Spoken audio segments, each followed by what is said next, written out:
Hello and welcome everyone to the 26th episode of our D&D 5e campaign entitled Roaches. Today's recap will be done by Lodwick. Once again. Welcome and good evening or good afternoon or good morning, good day to those watching wherever from the world.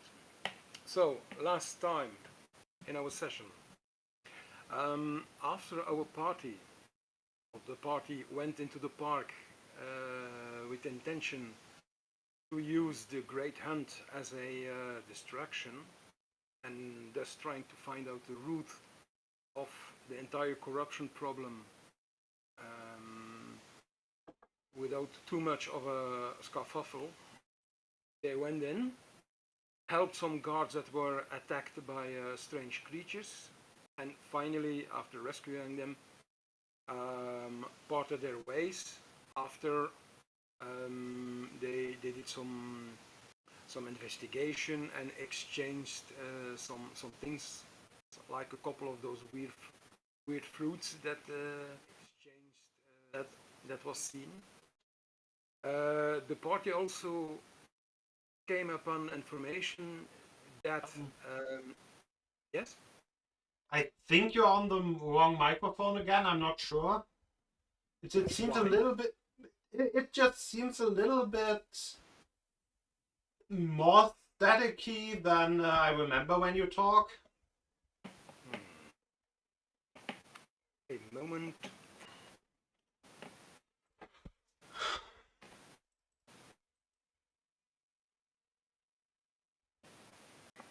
Is it better now? I don't think so. Wait, maybe. And now? No, still the same. Okay. And it's not my my air freshener in the room, Okay. because it's I don't know in other parts of the world, but here in Belgium, since today, the temperatures are starting to rise and Yeah. it's becoming hotter and hotter. So I suppose in Germany it's Yeah, especially it rained yesterday in the late afternoon, so everything feels even warmer now. Yeah. because of the humidity. Yes. Yeah, humidity. Okay, so my apologies for the slight issues with the microphone. So they went further into the park, which seems quite ample in space and distance. And after some while, they discovered several bodies that are hanging or caught in some kind of vines. Our resident wizard recognizes some similarity with several jungle plants that use vine-like tendrils to catch their prey. So they're surmising that maybe those plants do something similar. And one of the victims of those vines is carrying a holy symbol of Akeshigal, the demon lord that is the center of this campaign, apparently. Have you tried doing noise suppression on Discord? Yeah, it's on. Oh. Okay. It's I have echo cancellation on, noise suppression standard, and everything else. So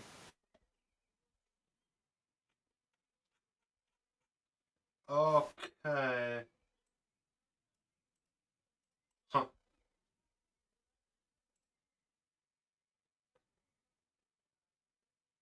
and it's fine. And it's fine when I'm not speaking, I suppose. Yes, do you also have like the noise suppression in the bottom left corner?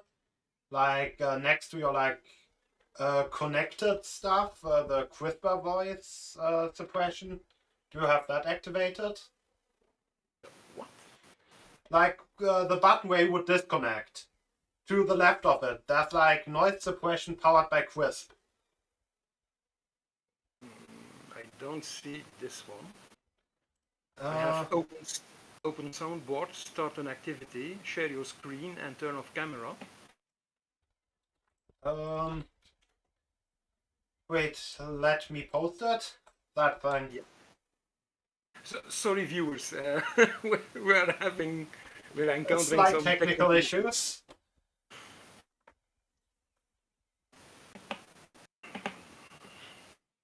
That button. I don't have this one. You okay? You don't even have the button?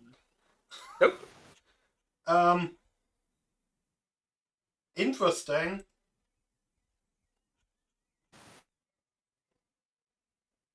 Never have to be. In the options for noise suppression. Is there anything above standard?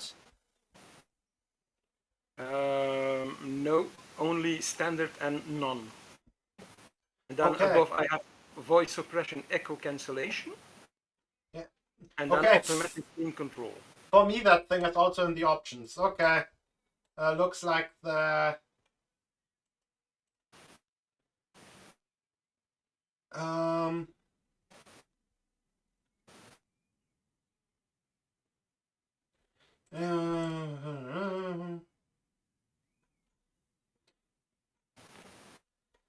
It only says that it doesn't work on some older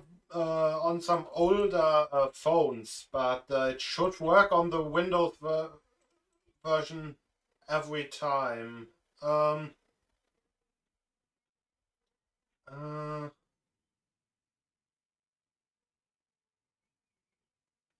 Should I use it? Does it work on more? Huh. I have no idea why you don't have the button.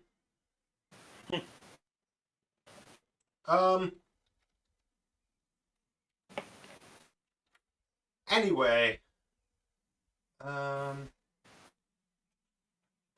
I guess then continue. Okay. So. Yeah. So one of the victims had or carried a holy symbol of Akishigal.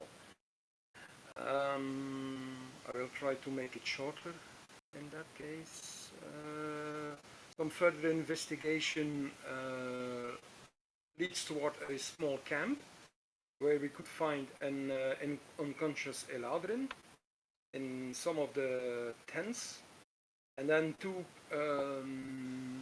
people around a campfire, one looking like one of the ball shapers, and the other looking like one of the chain whirlers. Those are two of the 5 factions, if I'm remembering correctly, of the city we're in. The party devises up a plan in which Mel shots one of the two, and Arahant induces a magical slumber to the other. And while they're tying up those two people, our party are subjected to a surprise attack by some creatures, and a combat ensues.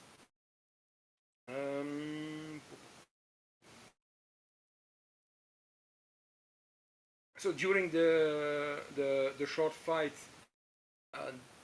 some of the tents caught fire, and it happens to be the tent where the unconscious Eladrin is lying. So after the combat, when Mel and Sauron are interrogating the one that's asleep and has now been waken up, Arahant is saving the Fae out of the burning tent, in which he burns himself in the process.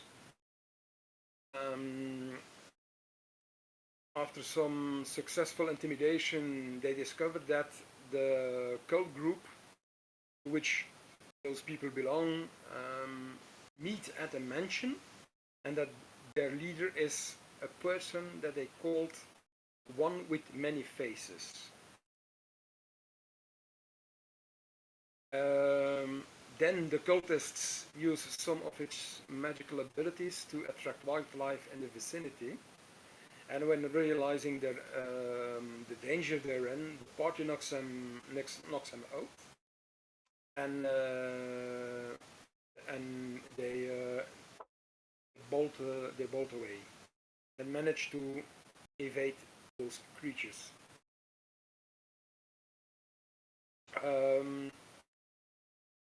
They return with the one they captured to the place where some of the guards are, and give them up to them. After which they go further into the forest, walking at a slower pace.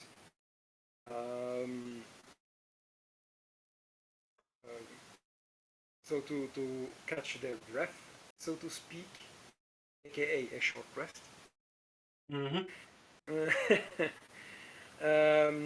And after some time, they arrive at a clearing within the forest, and the clearing has in its middle a square structure made out of bark vines.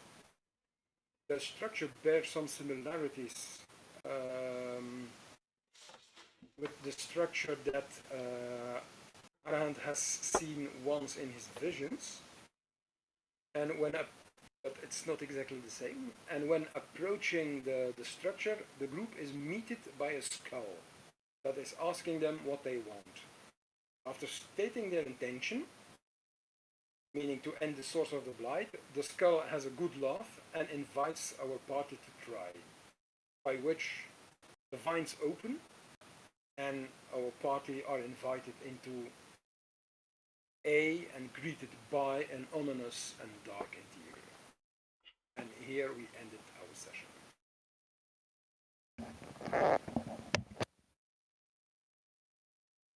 Yes, and with that, you enter the vine labyrinth.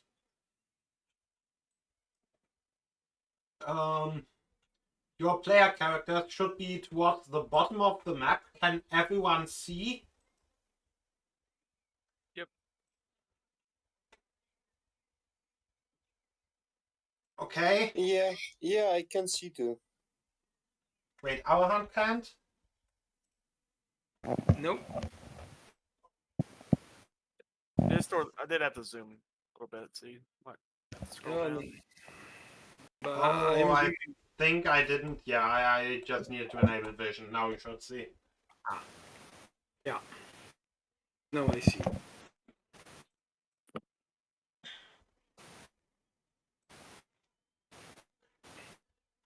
Wait, can you also see a random strip of green on the left side? Oh, that's just the edge of the map. Okay. Probably slightly drag this away from the... Yeah, and I'm hoping that the dynamic lighting will not lag too much. Fingers crossed. And It's always a risky gambit. We'll find out. you come into a claustrophobic vine corridor.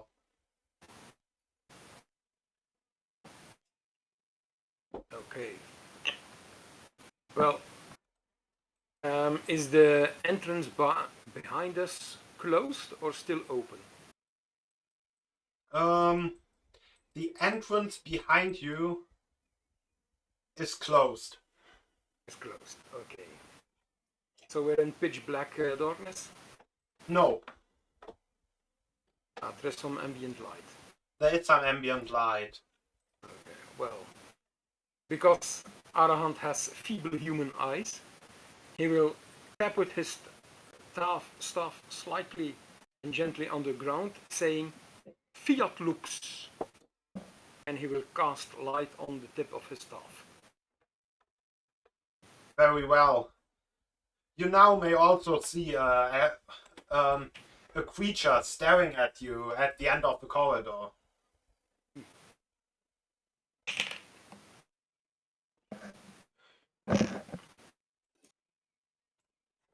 What's the creature? It looks like a bunch of plants that grew into a vaguely human shape, and its body is basically full of needle-like thorns.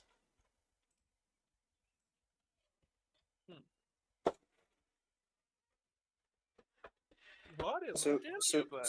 so it's like a whiny scarecrow. Basically, yes. Was it noticed our presence? It has noticed your presence and it is aiming at you. Oh. So, There is.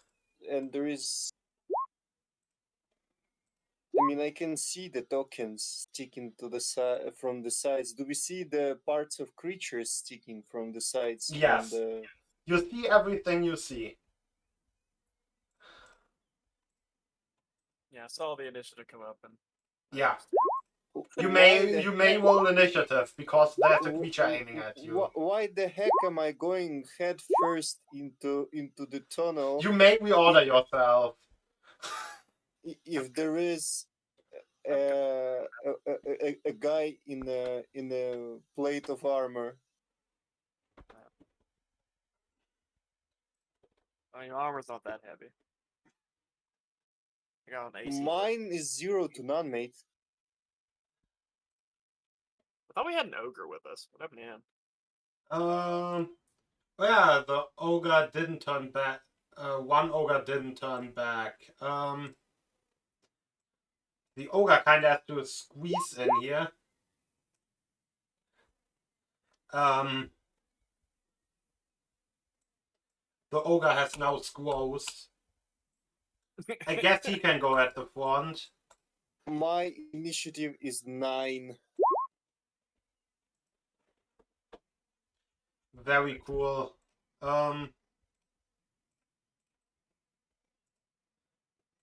Did everyone roll initiative?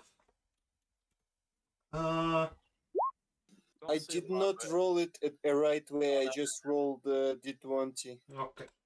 Yeah, I already saw that. And Mel, apparently you are going first. Yeah? Yeah? I mean, I'm just gonna try not to hit my ogre friend. Gonna shoot at this thing that's aiming at me. Yeah, I think with the size of the ogre blocking the corridor, the creatures have half cover. That's fair. Bum, bum, bum.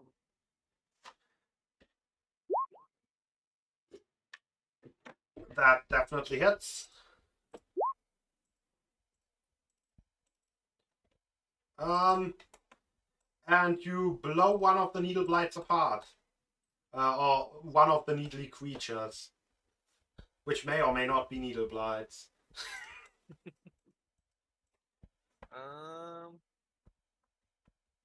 And I'll take. I can vaguely see pieces of this one. Yes. Can I take a shot at that one? Yeah, that thing would have 3/4 cover. Okay.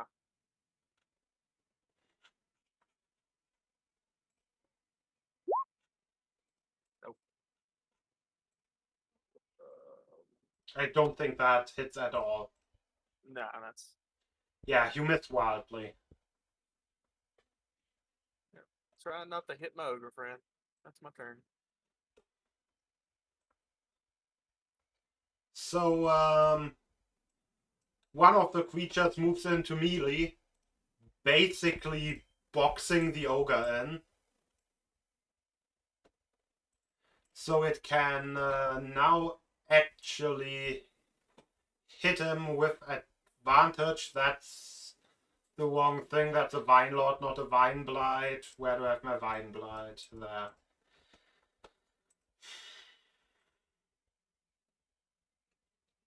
As it will attempt to grapple the ogre. I guess that's a hit with advantage.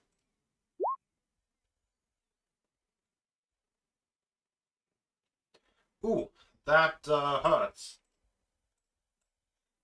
That actually hurts a lot. Yeah, so spicy.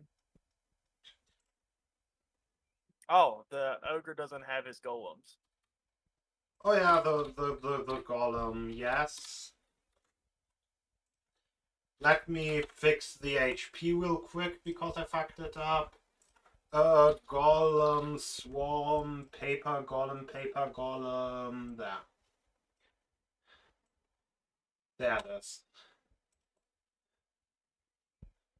It is now double squeezing.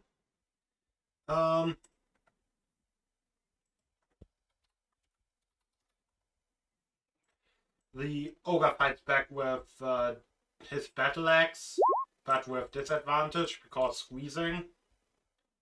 So it's a 13 and a freaking 25. Nice. With actually both hit. Maybe it can get out. It, no, it actually doesn't manage to kill the blight on its own. But the golem acts on its turn. The golem should probably be able to get rid of the vine blight.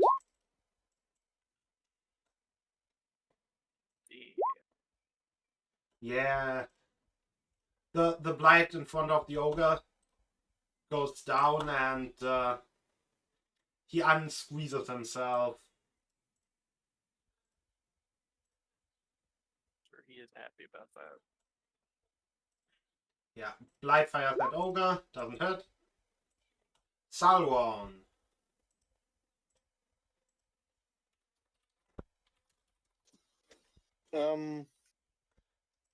Okay. I see the part of a creature sticking out, and I'm going to try and cast my Eldritch Blast on it. Okay. Can you ping where you can see the creature? I can. Like this here. The Okay, part of yeah. it sticks out. Yes, okay. Okay. That would also have... I mean, it's now only a wall without an ogre, so it would now have half cover. It's not wall plus I ogre see. anymore. Yeah, you're right. But I can come just a little closer, and the angle maybe will be wider. Yes, That you sounds like may. it sounds like a risk to me. The first thing I do is I go inside the ogre's head and I say, how many of them in the room? Is it safe to come to help you right now, or is it too many of them here? Just 3 left. Okay. No support spells. I mean, yeah, I'm staying where I'm staying, and I'm going to cast Eldritch Blast anyway. It's a Okay. disadvantage. You said it is a disadvantage, No, right? it's half cover. So, basically, the target has... Is it plus 5 AC? I think it's plus 5. 3/4, yes, +5. Oh no, Half half plus cover is plus 2. Okay, it has plus 2 AC.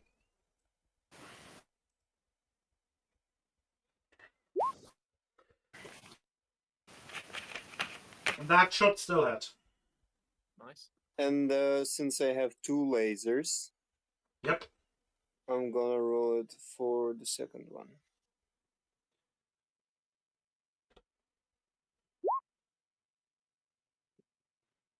Nice. Quite Yes. solid rolls. Both of those very much hit. And I need to roll damage for them, yeah? Yes. It's weird, why it doesn't roll it automatically? I am not sure.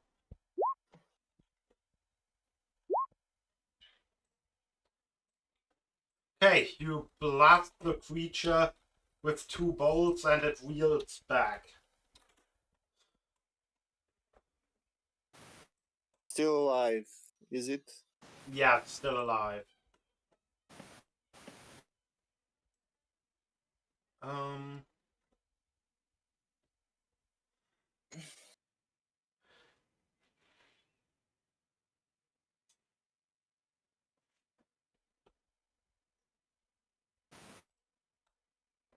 Was that your turn? Yeah, probably it is. Okay, that thing is going to use Entangling Plants. It's a 15-foot radius, yes.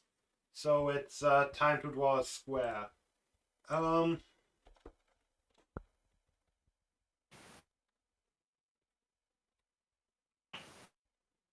Was that centered on them? Yes.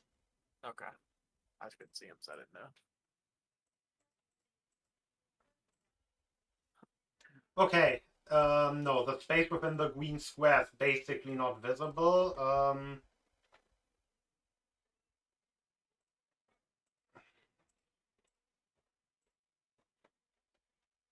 Now no one can see anything. That's even worse. I guess I could put it into the map. The dark stuff is now covered in vines. Okay.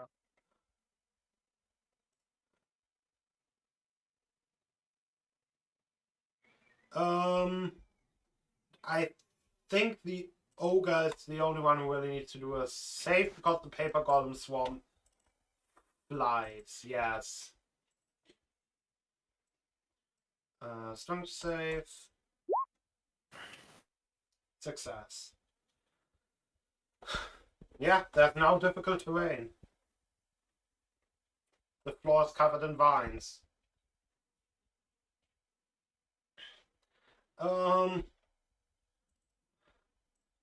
The creature in the back.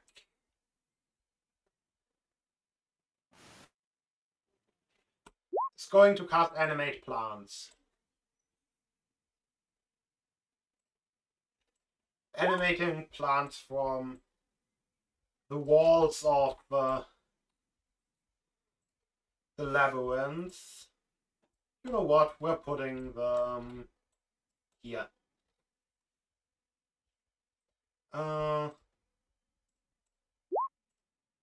And they will be able to do the thing on the next initiative. On the next initiative order. Our hunt.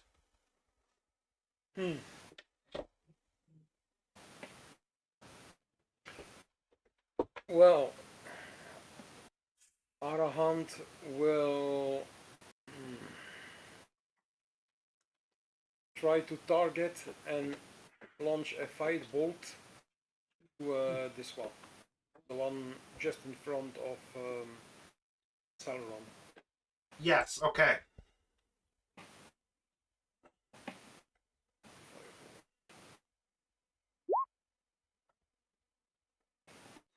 That doesn't hit, unfortunately. Nope.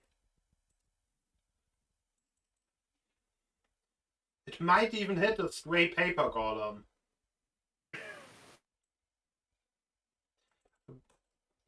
It's 5 damage. Yeah. One of the little golems goes up in flames.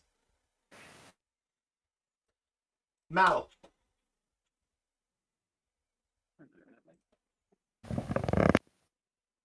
Oh, what is this thing?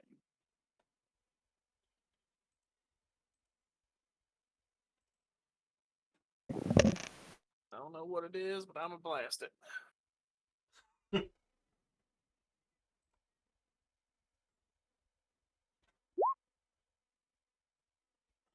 Oh, there's 2 of them.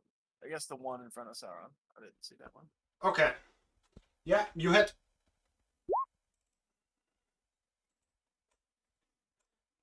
And you hit it with the 1 damage target it's resistant to.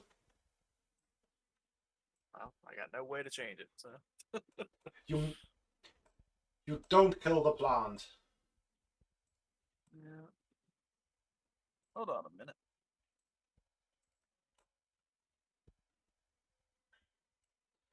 Oh, I rolled really shit on the damage on that. I will reroll that. As a piercer. To do 2 more, or 1 more since it has resistance. Yeah. The shrub still stands there, defiant. Again.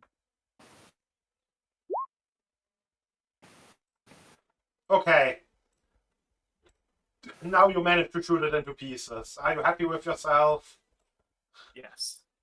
Good. I've stabbed a shrub to death.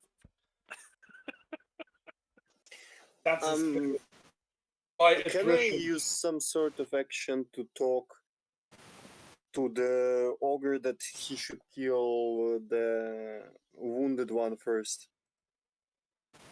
You may. You may just talk. Why not? Yeah, he will attempt to battle axe the wounded one.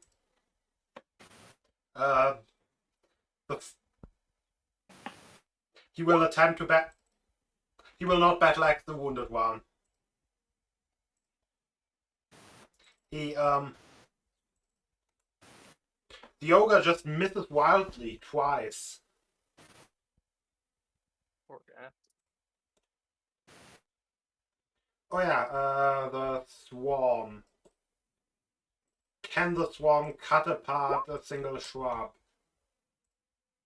Shrubs actually have 9 AC. And it tears the shrub apart in a way more efficient way than Mel. Yeah, that's fair. Cutting it into pieces. Oh, I think I skipped the needle blight. It shoots again at the ogre. It again doesn't hit. Ogre is too heavily armed. And now I skipped Salworm. I need to stop clicking the next button. Salworm. Do your thing. Okay.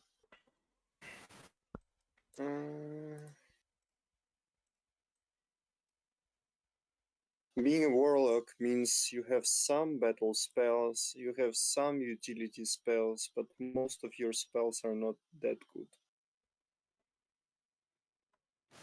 That is certainly one interpretation.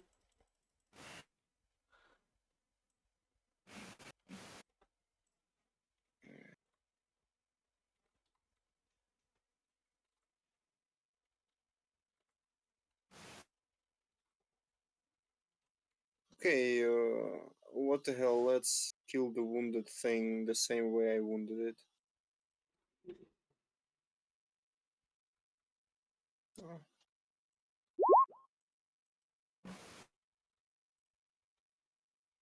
It's a solid rolls, one after the other. Yeah. That definitely is the hit. So I shoot the first laser. You Is it enough? You shoot the first laser and the creature dies, yes. And the second one will fly to the... What's the green sack of hay in the end? What is this creature looks like? I don't know. The green sack of hay. You Like mean in the creature front of to... the far in front of the ogre, the far for like yeah, I can It ping kind of it looks like like a walking tree stump. okay, I hit that.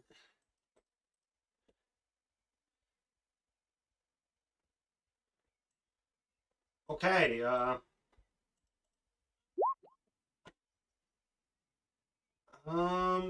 16.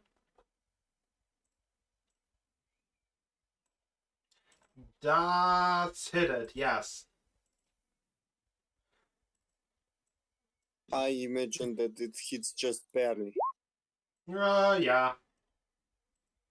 Nice. Ooh, and that's a good chunk of force damage.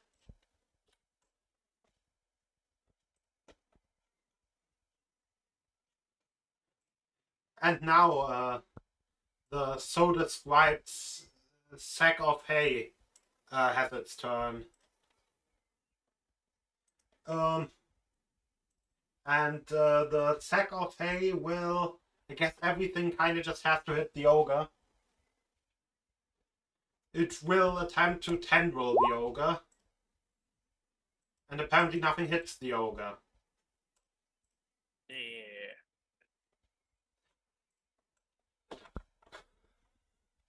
Yeah. We're back at our hunt. The How's the ogre creature's looking attack. right now? How is who looking? The ogre.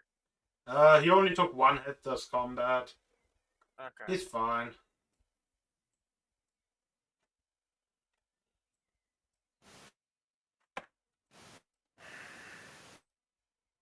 What can we actually see? You can see what you can see. Okay. So that one we could see even with the ogre standing in front of us. Yes. Okay. Well, in that case, Arahant will play it safe and starting to make an incantation. His hands glow in several colors, and he shoots three darts of magical power towards that creature, meaning that I cast how it's called, magic missile. Here we go, 3 times. For 5 force damage, 3 force damage, and 3. So 11 total.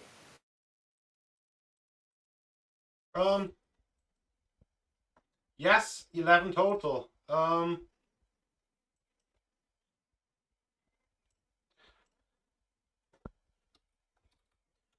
The creature is unhappy with that damage. But, it is not dead. Mel.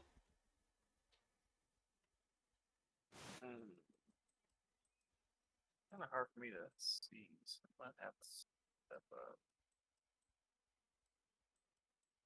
Oh, do I even have enough since that's difficult, right? And 50. Only 25. I do not have enough. I can move up one space. Moving through people is also difficult terrain. Moving through people is difficult terrain, yes. Yep. And that last space would be 10 feet. I wouldn't have that movement. Alright. So I will move up a little bit and then take a shot at that thing. Just do a normal shot. It's gonna get some cover. Darn, I could have done a beefy one. But, oh well. That's Oh. average. That's a hit. Take another shot. Yep. A 13. 13 doesn't hit.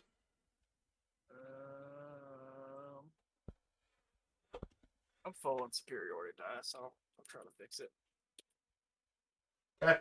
D8 for precision. That hits. Okay. 8, nice. That's 12 damage, right? Yep, just the 12. Yes. And you blow the little tree stump creature apart. And everything just disappears behind the difficult terrain that won't even matter. But anyway. I think I will now remove the difficult terrain. Look, the creatures are back. I And mean, it's kind of fitting because they're all like vegetation, so like when they crumple over, they just.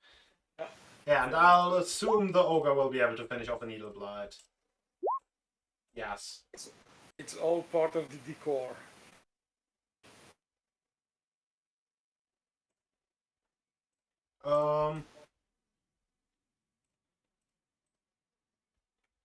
I totally forgot to cross out. Anyway. Yes.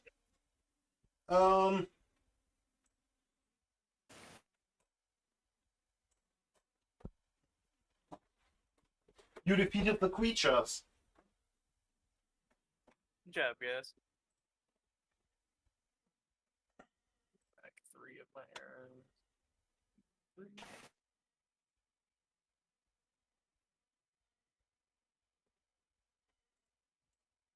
I want to actually step up so I can see something now. Okay.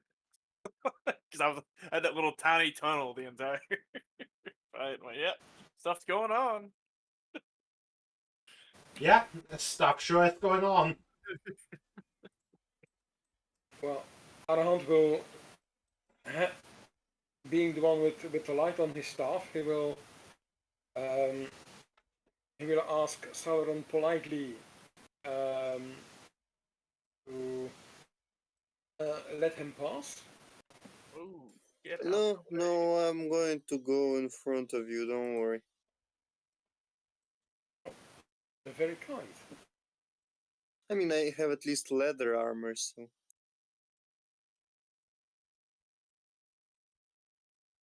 I figured you had like a. Okay, Wow. if dynamic I lightning? may, generally about the room we are in, what can I say? What does anything on the is walls, anything on the floor, anything on the ceiling? How does it look? um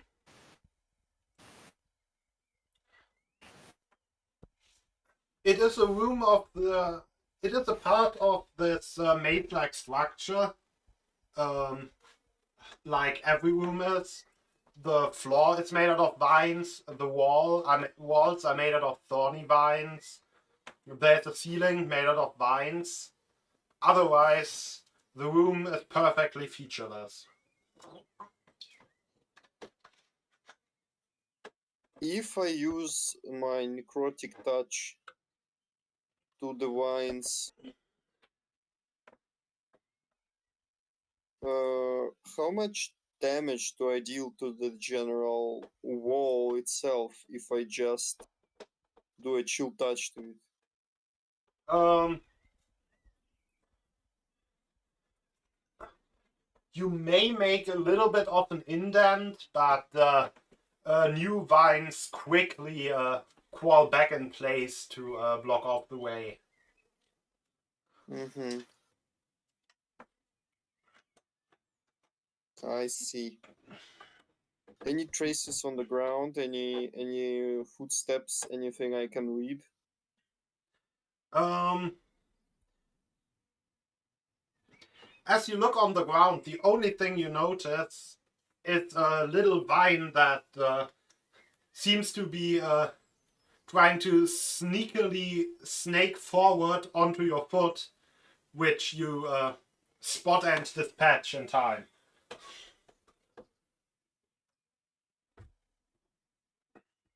I say to our golem handler, you may be interested in sending golems in the next room head first and then coming after them yourself. Do you need any healing or any help? Not really. I'm Okay fine. then, so sorry to use you like a shield, but we are not really close quarter fighters. We are more capable as a sniper crew or something like that.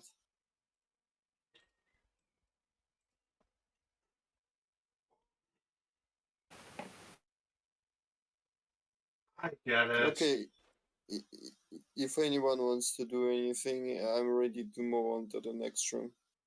Yeah, I'm good to go. Yeah, no problem here.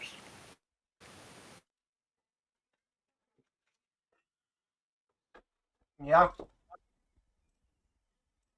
Um. Oh wait, one more thing about this uh, arcane presence of an evil creature. Do I sense anything? And maybe can I ask the Arahan? Can you sense? Can you sense evil? I know that priests can sense evil energies sometimes. Can you maybe feel the the creature we are planning to fight? Can you feel it? Well, I can invoke the wisdom of my deity to let me um, detect if there are um, presence of good or evil, or if places are sacred and hallowed, or desecrated and cursed. That I can do. I mean, if it's going to cost you too much, then I don't think you should. But if it doesn't, then we can try and find out a bit more to get a little bit more prepared, maybe, because I can cancel some magic on the fly, and I can cancel quite a bit of it before I run out of my magic energies. Well, I do have to tap into some of my arcane potential to do it. That's true. But if it can help, I will gladly do it. Maybe it might. Don't you think so? Well, I can keep it up for 10 minutes. Ah, so this way we know which direction we should go to, right? If it's a labyrinth, Well, then it depends if the entire place permeates with evil intent or the presence of evil, then I will sense it coming from everywhere. It's not exactly like a compass. I have to admit. It's more a general feeling that I get. well, let's keep it until we may be lost, okay? Like a second plan, like a backup plan if we are lost. Okay, sounds good. Let's move then. Let's dance. Golem first, ogre second. I don't know. Plate of armor dude should probably go third, and I'm right behind him.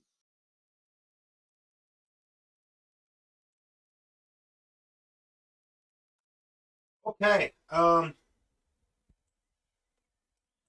The ogre sends the golem out to scout, and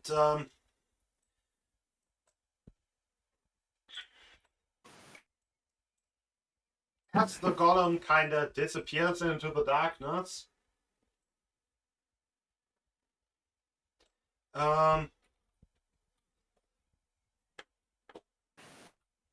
you hear a shuffling noise and it doesn't come back.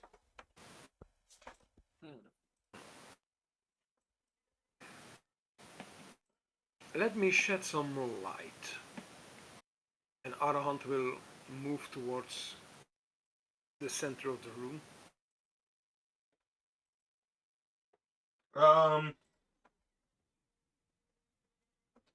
Wait, do player characters in daylight for some reason only have 30 feet of vision? Or did I do something wrong? No, I didn't do something wrong. That can't be correct, can it? A light should give me 20 feet of bright light. Yeah, but I don't even have darkness active.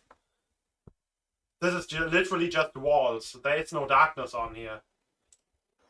And where did the ambient light come from before the Arahant started to? There is a bit of sun poking through. It's a kind of dim light. Wait, sun? Didn't we enter like we were walking through the forest in the beginning of the night? And we Oh, arrived then it's a little yeah, bit and of moonlight. It's not a perfectly dark I night. see. Okay.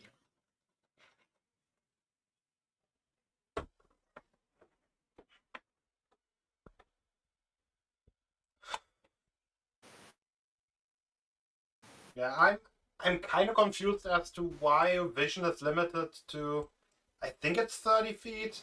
I think if you would step up past the ogre, you would see something.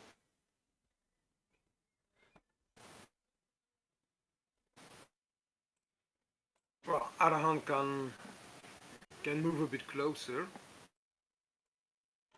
I guess the ogre will also move ahead, starting to squeeze itself again. Getting some nicks and cuts from the thorny walls. Wait, did I accidentally make a blocker that you can't see per? Oh no, I think I know what's happening. 1, 2, 3. No, there still needs to be like one more space revealed. I'm so Yeah, because as I'm moving forward, it's still not. Yeah. Funny. Oh, come on! Why dynamic lighting? Why? What happens if I break the threshold? I see it began to bend downwards, so the room is going downwards, right? Wait, you can see it begin to bend downwards? Oh! When we're this close, yes. Oh! Only the stream can't see because I need to drag my field of vision to the right. Okay. I was just being an idiot. Dynamic lighting was working perfectly fine. But it's okay to have suspicion because sometimes it messes up pretty hard. Yes, and as the ogre moves around the corner,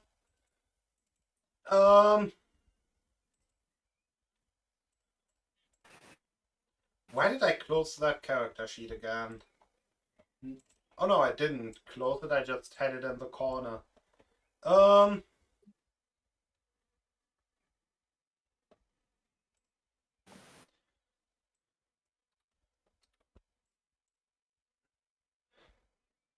A vine shoots out for the ogre. Raggy.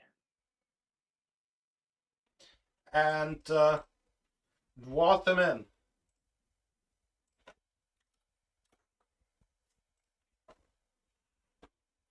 I feel like this calls for a new initiative. Yep. Oh wait, I need to actually open it. Haha.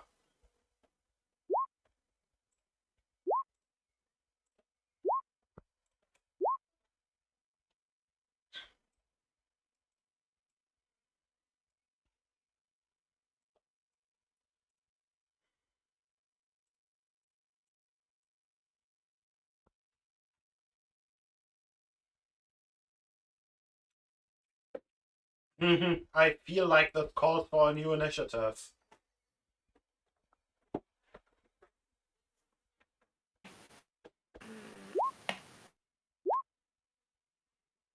Yes.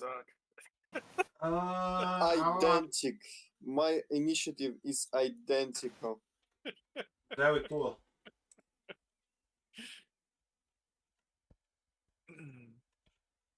Yeah, I am not having great rolls either. Mel, once again, you are the fastest. Yeah, I'm a spry old man. Guess I first got to move the heck up, so I don't even know what's going on. Oh, that's a That's a doozy. Alright.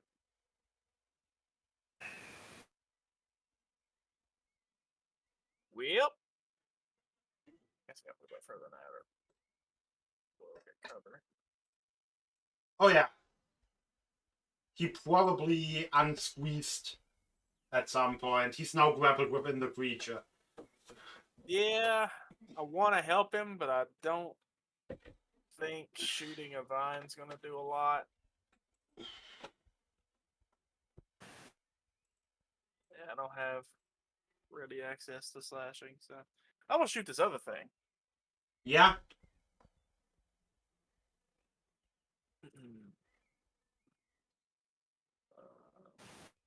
Let's see what its AC is. 14. 14 hits. Hey, nice. Hey, Oh, actually boy. rolled good on the damage this time. You just tore a hole in that thing. You feeling it now, Mr. Krabs? And I'll shoot it again if it's still moving. Ah, only a 9. I fix a 9. 9 doesn't hit. I'd have to roll a 5. Yeah, that's lower than average. So I'll let it stand.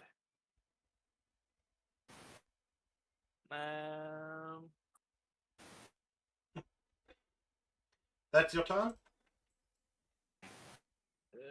Yeah, that'll be my turn. The vine will just spam vines at the ogre, basically. Because Damn, I that's a lot don't of attacks. Because I don't think you are in range and it doesn't really want to move. Oh boy. Okay. You guys might want to kill that because that seems bad. I mean, they aren't really all that strong attacks. That's like 30. Okay, the last one hit very hard. Seven. That would have probably half helped me. Yes, it would. 6, 7. That's the 13. So it's way out. That'd have been 24. That'd have been over half health. Yeah.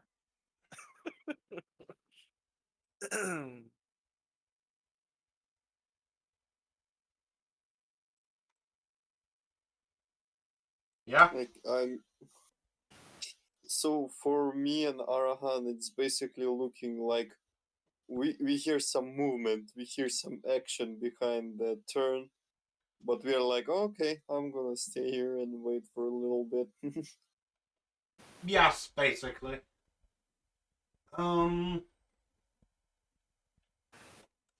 It's restrained. Grappled are restrained.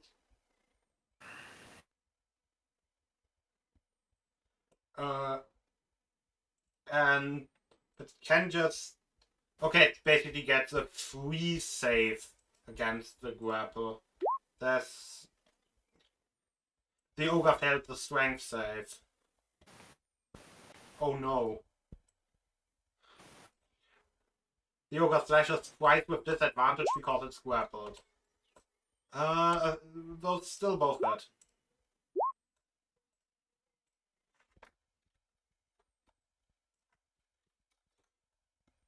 Tearing at the vine. Our hand, your turn.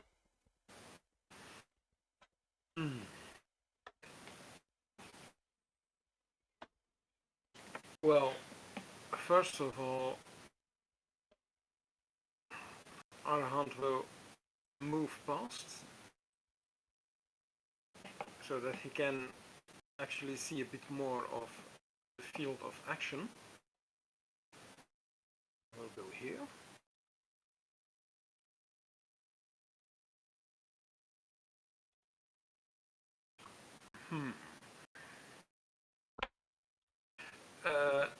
So that are vines that are Yes. attacking our ogre. Yes.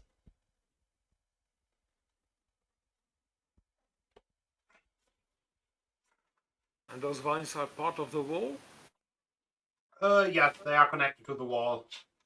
Okay.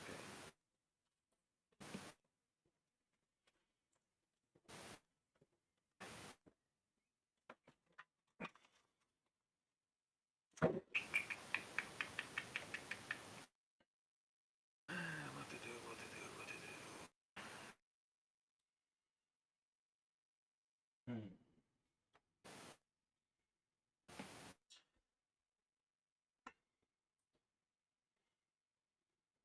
Yeah, that's what happens when the wizard can't prepare himself before his turn because he doesn't know what's actually going on. Indeed. And because of dynamic lightning, I only saw the room with what is happening on my turn and not before. So it's just like in real time. You're only hearing things and sounds, but you cannot truly visualize what is happening. So, seeing that, he will.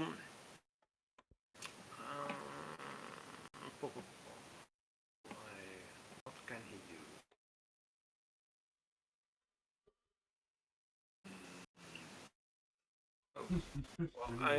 He will throw a firebolt at that creature here in the corner. Okay.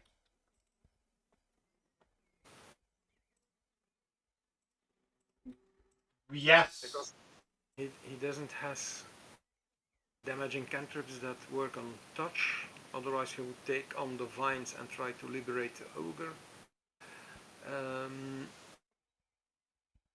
So here goes firebolt. Let's hope I have a better roll this time. I have 23 to hit. Oh god, that hurts. Yes. And 16 fire damage. And the creature's engulfed in flame.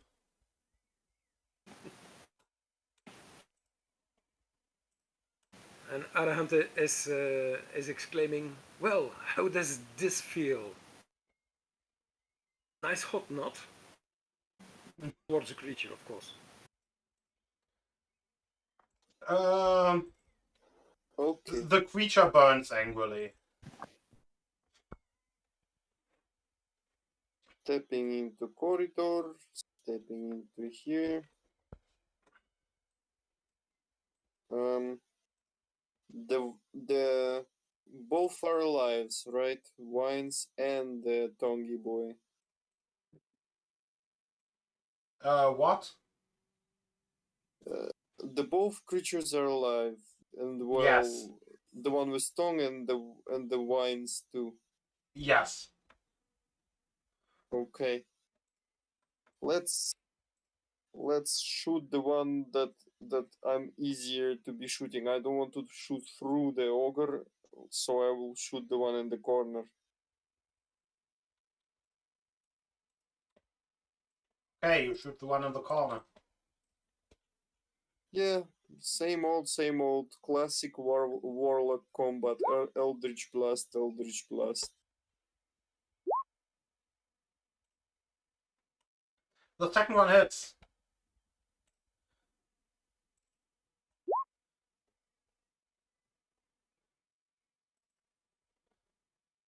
And That's 5 damage. yep. That's your turn? Yeah, because I can't do much else. Okay, part of the creature in the corner starts to regrow. It will then lunge at Mel. It will first attempt to claw Mel twice.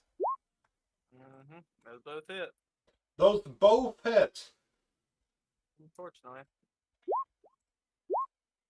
You may see something in the multi attack, but that applies later. But you are currently grappled, not restrained though. Wait a minute. Why does my thing here only have a max of 36 HP, but my actual HP is 52? Okay, that explains a lot. Do you even have close quarter It is linked weaponry? to AC. I don't know why it. Weird. Anyways, I think 13. Yeah, you are grappled. It will then attempt to bite at you.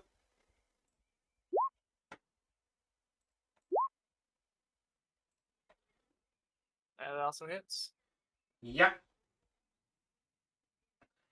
And at the end of its turn, you will also take another d6. Jesus. As the creature just goes all out on you. And it Yep. heals itself for the 8 necrotic damage, and until your next long rest, your max HP is reduced by 8. This is why I don't get into the melee, guys. There is no better candidates, I'm sorry. Do you even have melee weapon? Yes, but I'll have to drop and draw. Mel! Lucky you, because I don't. I mean, technically I can shoot in melee without penalty. It just sucks. So, reduce my... Hold on. Mel, a creature has been tearing you apart. How do you respond? Well, hold on. How much to the necrotics at 8? So. 2.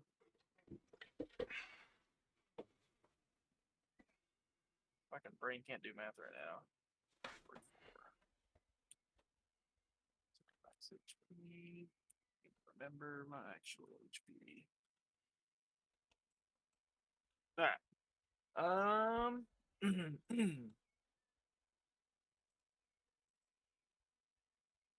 I'm only grappled.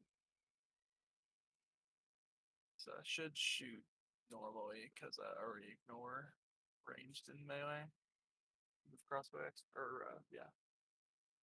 So I guess I'm just trying to shoot him in the face.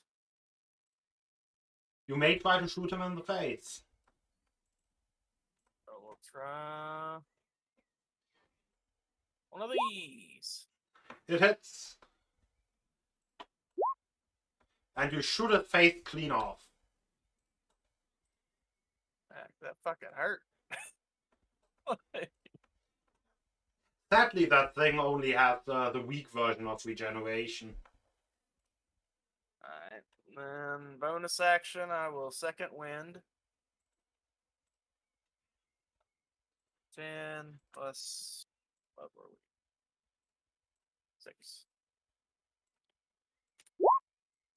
Of course, fucking pathetic. 8.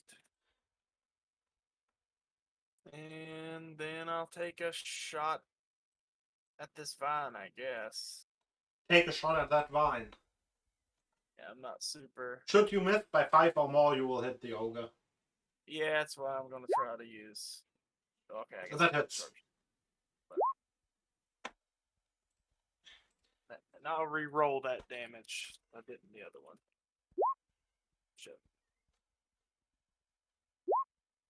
So 6 plus my stuff, so 11 total.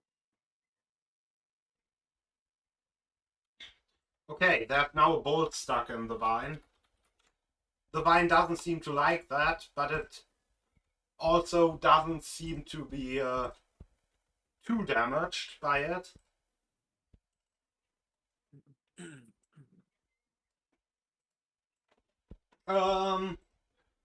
The vine will lash out twice at the ogre and hit once.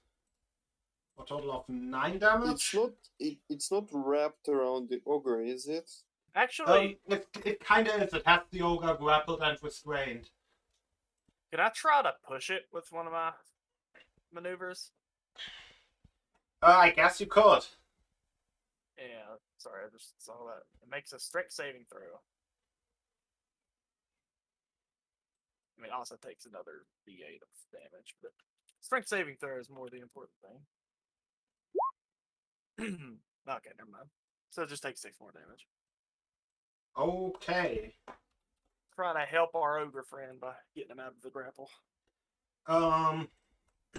It will also lash out at our hand and Salwan once each.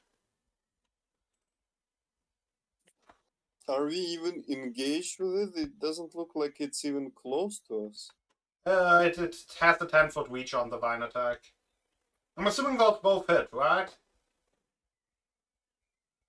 The 18 hits duh. our hand, the 25 hits Salwan. Yeah, for me it's obviously a hit. I have 12 armor. So that's 11 damage for our hand and 9 for Salwan. And you both can give me a Constitution saving throw.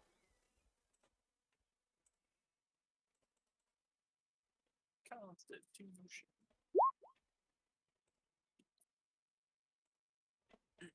Okay. Nice. Well, take off. Very well. The ogre once again tries to ungrapple himself. He manages to ungrapple himself. And I think that means the vine should be done for. He exactly chops the vine in half.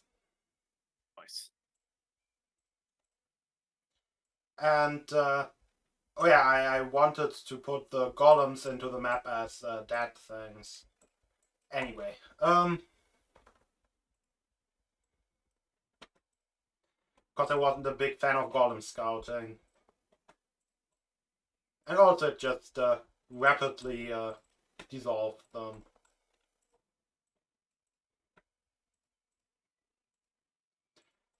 Oh, that would hurt a bit. Everyone is a little bit hurt. You may be even more hurt to find out that the room you are in is a dead end. And the corridor we are in is a dead end too. Um, Oh, no, I'm lying. I'm lying. Okay, I see. and Like Tang, there is one more room to the right in the corridor. why can you see stuff from down there? Oh, I can see a line up here. no, but why you were down there? Why could you see it from down there? If you click on your Oh, token, if you click on your token and drag it around, you can go basically anywhere. I don't go too far, but I go to the like room next to me just to. okay, I changed it. Now it doesn't work. As if I'm peeking over the corner. And right now I'm still seeing like this diagonal line here. Okay. Diagonal line of light. I still see it, Yeah. so I know where the next corridor is. Wait, something about that line. Like a long one. Yeah, I may have not connected. I may have not correctly connected the corner. Yeah, because it just looks like it's a Yeah, wall. that literally pointed out of the labyrinth. Yeah, and now it's a dent in the wall. Okay. Yeah. Did the ogre need healing? I mean, I do too, but It could probably use some healing. You could also use some healing. I mean, yeah, but also 9 points of damage for me. It's not enough to need some healing, you know? Like I have 36 HP. yeah, I have half of mine right now. Yeah, and Arahant is quite low himself. He's at 15 of the what is his maximum? 35. Jesus, Arahant, you're made out of glass or something. Well, I am not very tough, you know. And I'm what about very smart and quite wise, but I have a fragile constitution. It's apparently common. me too, I'm not a fighter. What Well, about our no. friend? What about our friend? The ogre, he do be a fighter. I mean, he's also heavily hurt because that vine does a lot of damage. Probably we should heal him then.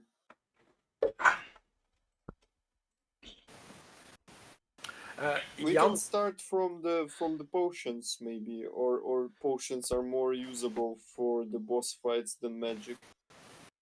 Yeah, Lordwick, what is your question?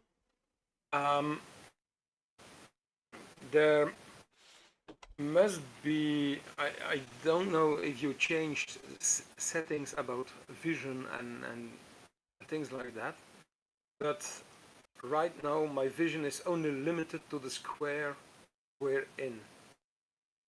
Oh, I think you need to move one square and it changes again? Nope. No? You can now only see one square? Oh god. No, it's fine. Okay. Okay.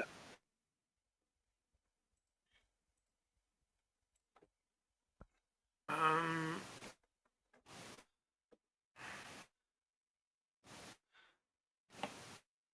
do we have healing potions? Yeah, of course. That's as player that I'm asking, not as Arahant. Yeah, Because I you even don't gave have them me in my inventory. Well, you then their even party gave list. me some. Yeah, we have 4 right now. Yeah, you have 4 potions of healing in your party loot. Ah, okay.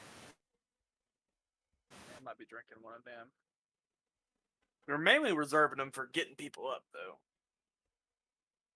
Like Well, in case Arahant you will guys also went down. Arahant will also use one. Okay. What's the healing on this one? It's 2d4 plus your level. Okay. Oh shit.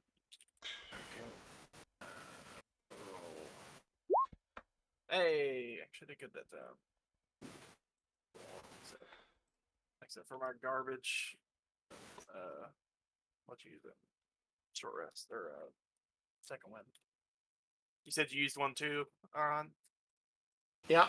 Okay. Good. Take a minute. Okay. I'm editing it. 2d4. That's our level. So 6. Yes. 13.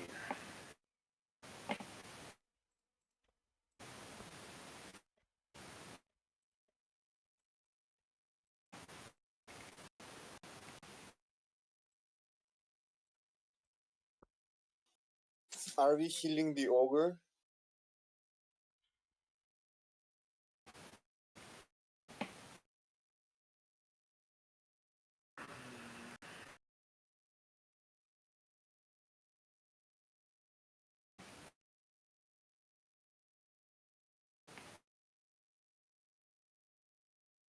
Is the ogre in bad shape?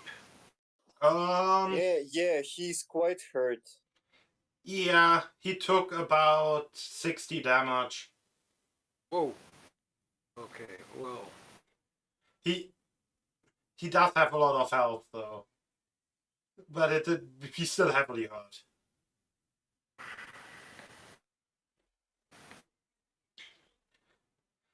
He is mostly a damage sponge though. So he do be having a lot of health.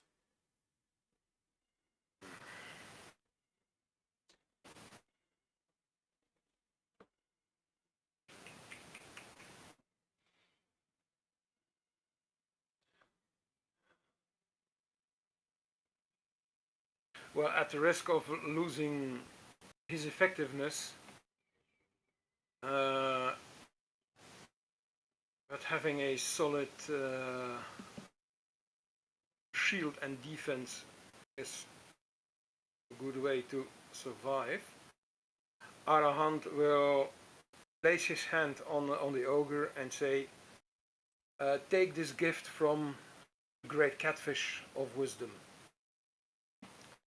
And he will cast his last third level spell slot for a cure wounds. Cure wounds. It's unfortunate that our party members that left for one reason or another were our melee. Yeah, I'm not sure if we're getting to the boss fight this session. I will, because next session. Oh no, but next session Lodwick wouldn't be there if I remember correctly. Yeah, the 23rd I'm in Amsterdam for a bachelor party of one of my friends, and the week thereafter, the 3rd of June, which normally is the 5th Friday, our work has its annual summer celebration, Okay. and I will not be, let's say, in a No, state good enough to play. So Besides, we're the government, so we're when we have the chance to go to a party or a feast, we also we go quite full. We indulge in it. Let's say it that way. But yeah, on that thing, the ogre heals for 19. yes, 19 I saw. HP. Already did it. Okay. The ogre thanks you and also says, I don't want to worry you guys, but I'm pretty sure this corridor wasn't like that before. What do you mean? I don't think we came from the. I don't think we came this way. Hmm? You mean that one corridor opened and one closed? Yes, could be.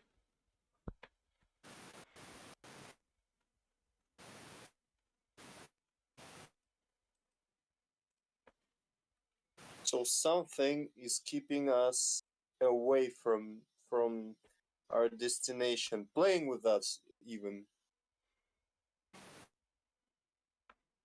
Well, that would be the definition of a maze. Trying to induce us in error. Well, my idea is that if maybe I can interrupt its mazing activities.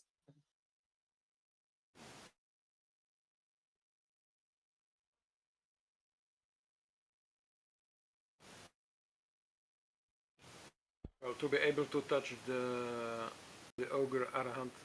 Oh, where is our ogre friend? To the right. Yeah, okay. Yeah, okay. In that case.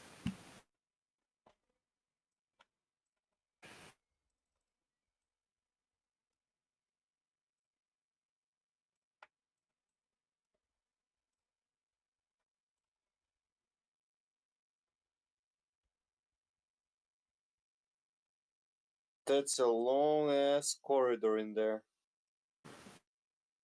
That is the long ass corridor. And do you take into account that for me no darkness exists, right?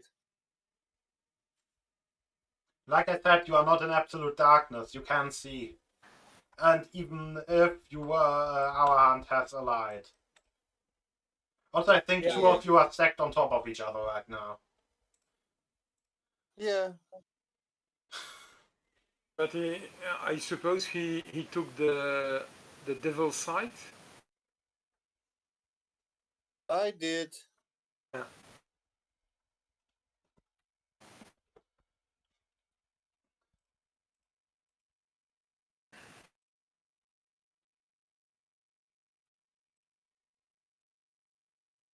cautious. I got, what the fuck was that?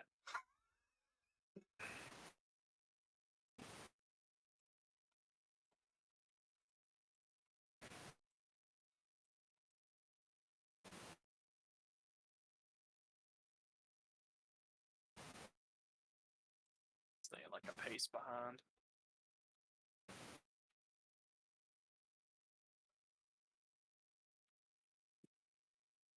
It's opening up, boys.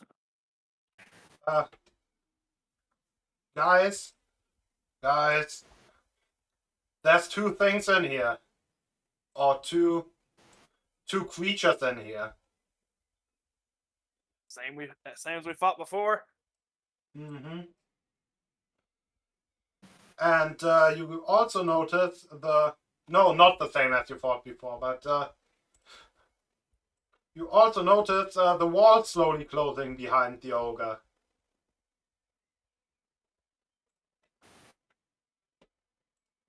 Oh, I We guess need it's to we need to rush in if we don't want to leave him alone.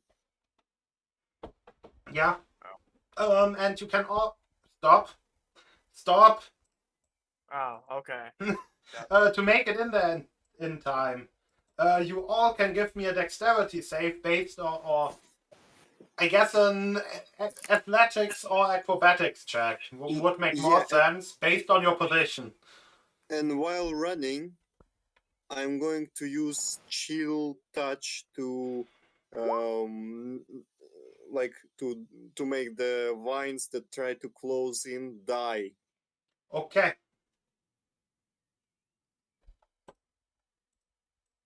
It will be an acrobatics for Arahant.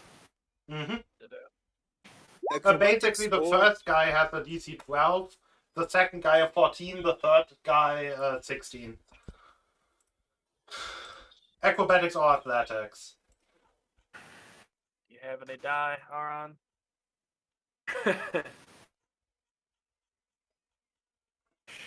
Well, I have one left, which is guaranteed to give me a resounding success on anything Arhant would do, but Yeah.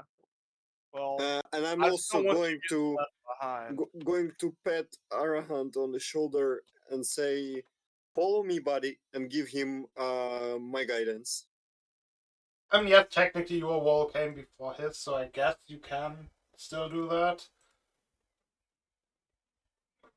Because he was still busy rolling, and technically the timeline yours came before his. Yeah, okay. so I get a D4. Yeah. I mean, you may also roll it yourself. I don't know why I rolled it. Anyway. Yeah. I think it's because. Yeah, I think it's port and die or nothing. Yeah, it's basically port and die or nothing. You have a DC 16.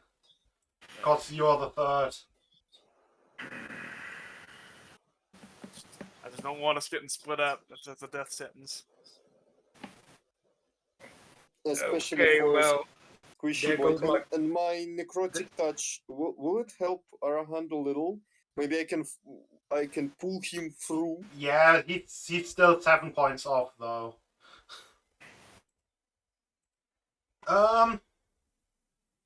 Well, You know what? screw this. I will use my last port and die. So that makes a 19 plus 2, 21 in total. Let me in, damn it. Yes, and you all managed to rush past the closing walls that I need to draw on the correct layer.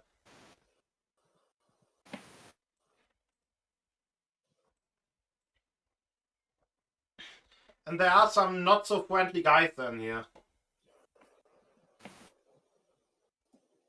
I ain't going there. I'm going over here. Okay, you're going over there, I guess. I already got the shit beat out of me.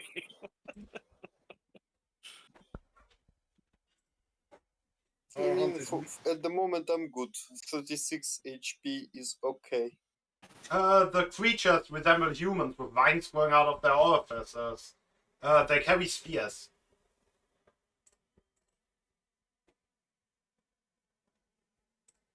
And I assume that they are immediately aggressive towards us, so we are rolling initiative. Yes, they are. There's not much in here that wouldn't be immediately aggressive. I mean, some of them could be friendly. Maybe they are just like a flower or just a regular plant and not carnivorous at all.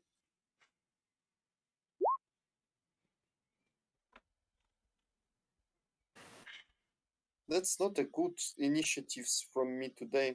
No, I'm not full of initiative today. Not at all.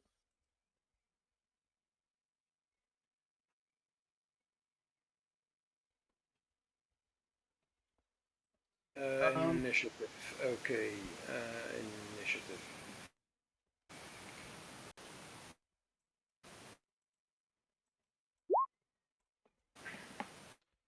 Yep. And that looks like one of the... Oh, I forgot the ogre. Ogre important. One of the creatures goes first. Is that... Yeah, it's a D10 radius. So it can actually throw at the ogre and hit you all. If it throws at the backside of the ogre. I guess you can't really throw at the backside of an ogre.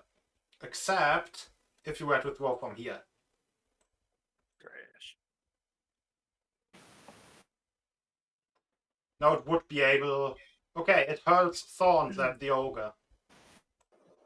Isn't there a dex save or something for us? It first hurls thorns at the ogre. Fine, that's a mechanic. The ogre is hit. The ogre takes 10 points of piercing damage. And then you all can give me a dex save. Guiding myself immediately. Can you guide yourself for saves? Outside of the turn? Outside of your turn, I think that takes an action. And it doesn't work on saves. Ah, it's just the spell checks, okay. It's just ability checks. It doesn't work on saves. Oh, The damage of the exploding thorns is 5, by the way.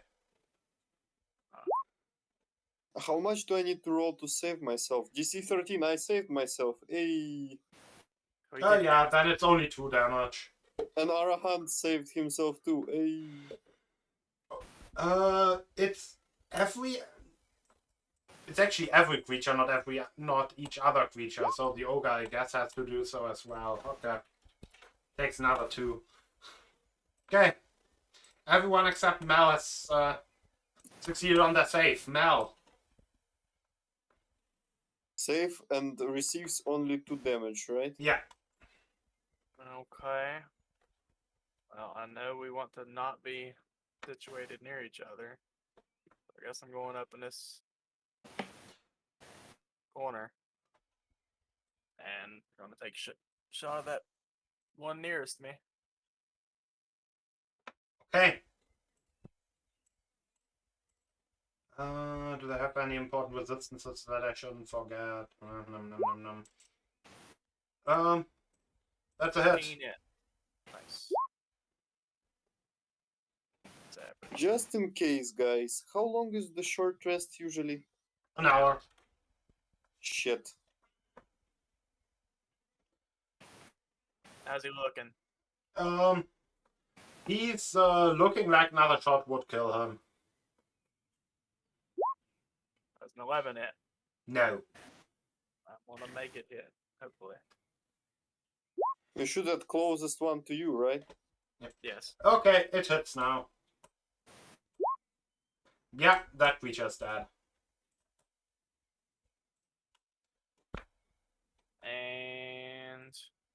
And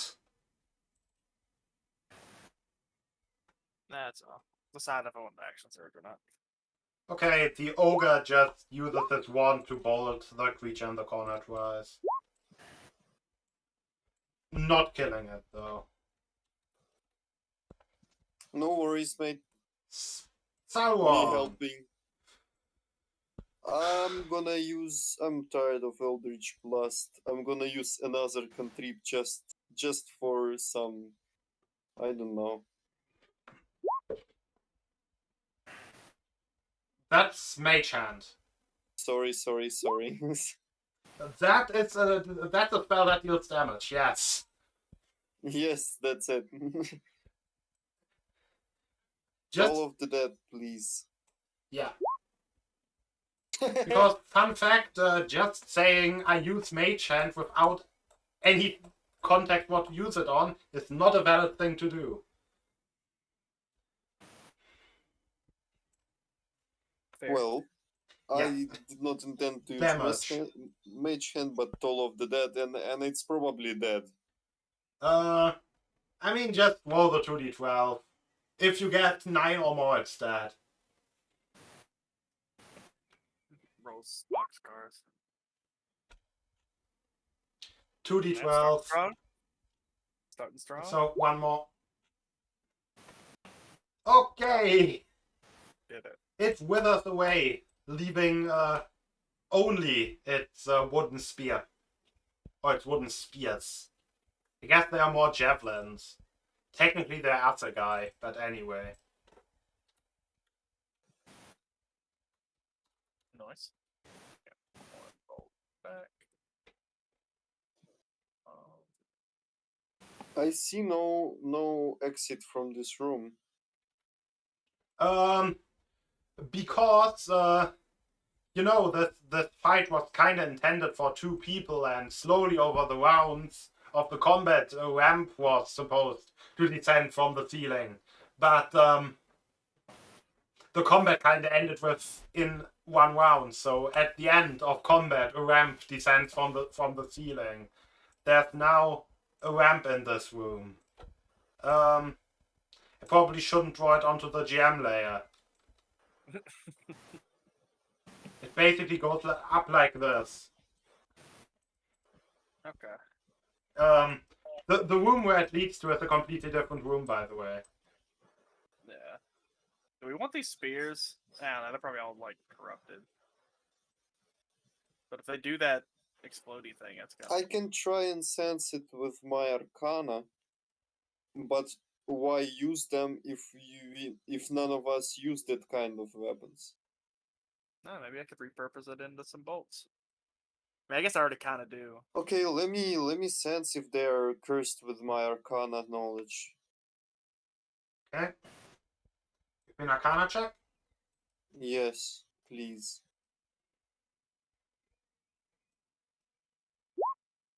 And of course, my regular booster. Yeah, that actually works. They aren't cursed. They seem to be of somewhat magical origin, and they seem to be oozing some kind of sap. Mm. Yeah, I'm saying to Mel, they seem to be magical, and they seem to be oozing with some poison or something. The sap is kind of suspicious, but probably it's for the enemies, not for the wielder. I mean, use this knowledge at your own risk. They are certainly magical, and they are certainly leaking some shit. Yeah. Hmm.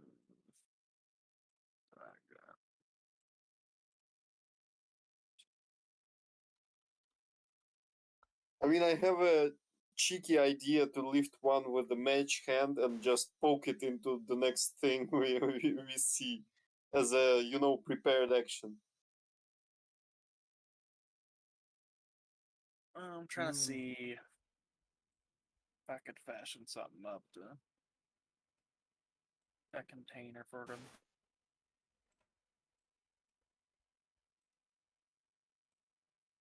Now, if we still had our robot friend, I could throw him into a bag of holding and figure it out later.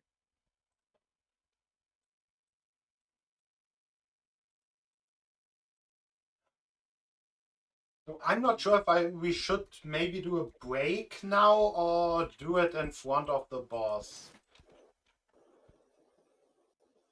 I think it probably makes sense to do the break now. Nah, that's fine. Okay. Yeah, I will put us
Yeah.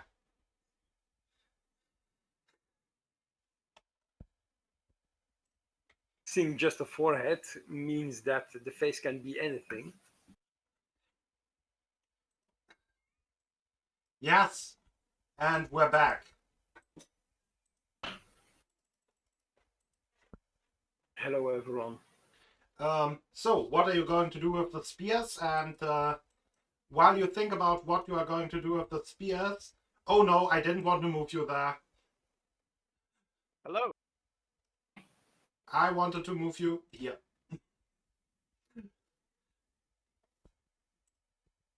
Okay, I would zoom now. I couldn't see anything.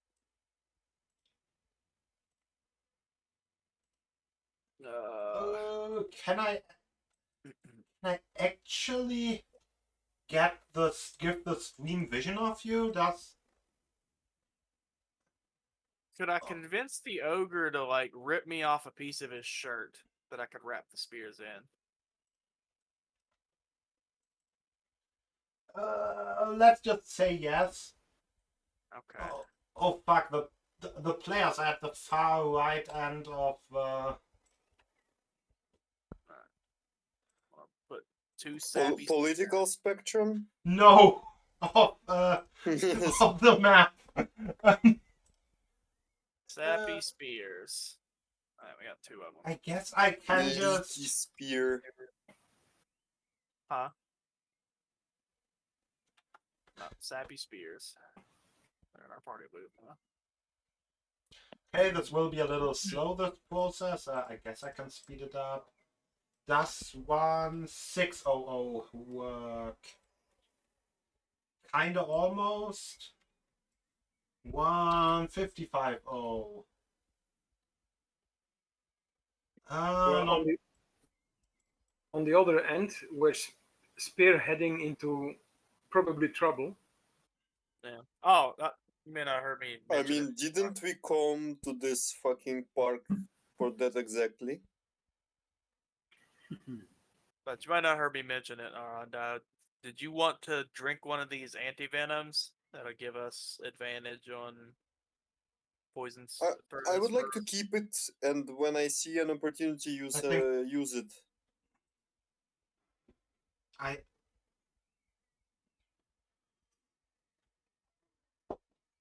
think he has our hunt, but anyway.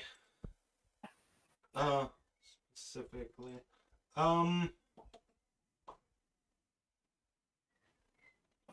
This should work now, although this is very zoomed in, but I guess if I zoom out, it doesn't work anymore.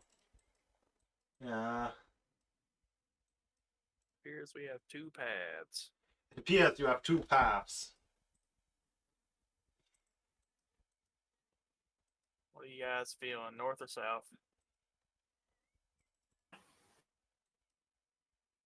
How do the paths look?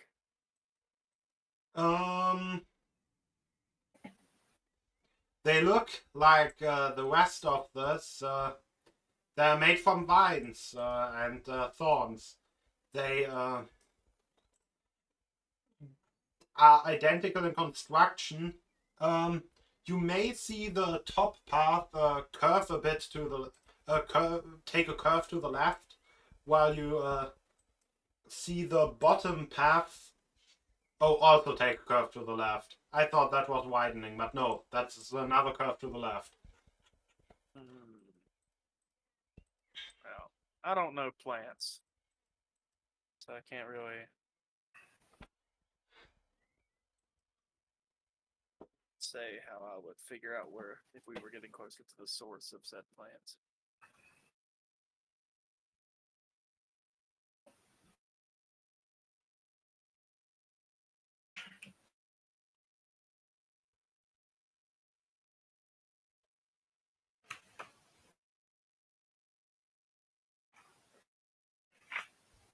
What kind of action would be drinking one of those antivenoms?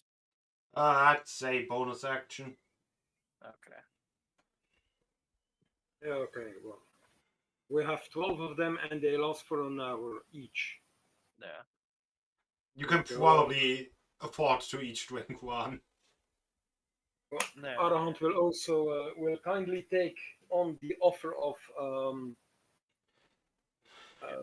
Mel and gulp Yeah, one unless we down. planned on doing a short rest like now, then obviously don't do it. But Did you forget that this shit constantly mutates? If we sit here for an hour, what's the guarantee that vines will not just wrap around us and kill us? yeah, I wasn't suggesting it. I was saying if we do. So, yeah. I mean, I kept my spells intact for that reason exactly, so that we don't have to take a short break. Nah, it's fine.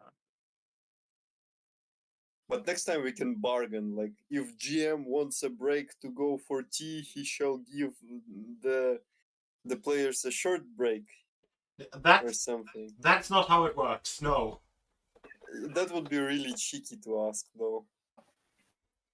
Alright, north or south?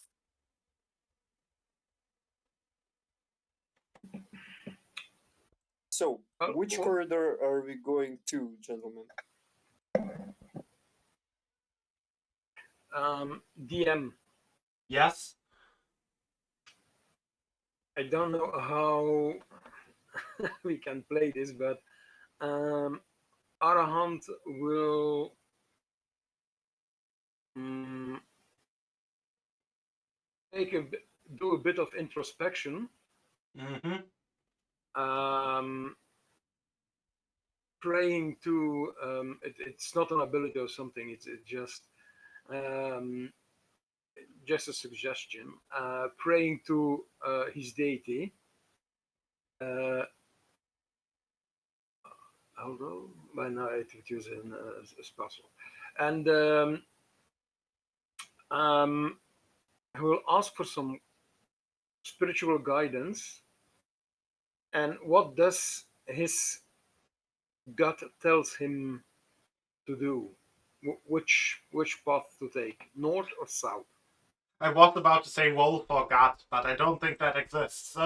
Wolf or wisdom? Okay. And here we go. Wisdom. Mm. Ooh. Yes. You hear a little. You almost hear a little fishy voice whisper in your ear. um. You stand before two paths. Both. Uh. Both carry conflict. The north brings you to your goal. The south brings you to wealth.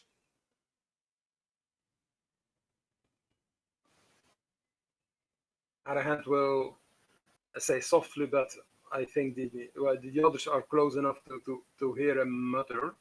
Um, but he's saying, "Thank you, my lord, for this piece of advice and this guidance.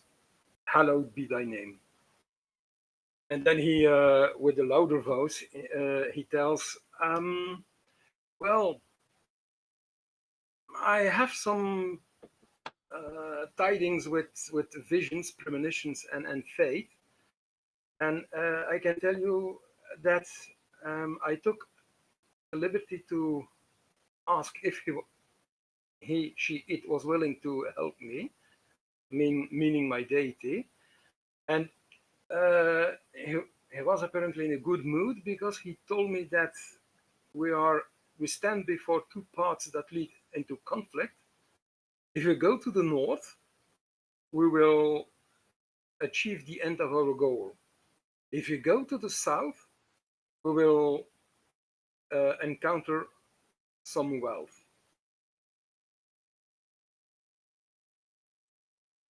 So, what is your take on So, which Me, course should we take? what was the last part me, there? me like wealth, but me also feels that it's dangerous enough to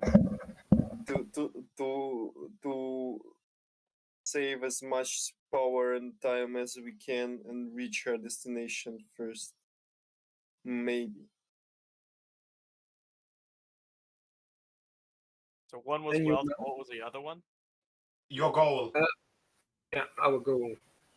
North goes to our goal, and south goes to our wealth, or to wealth. Hmm.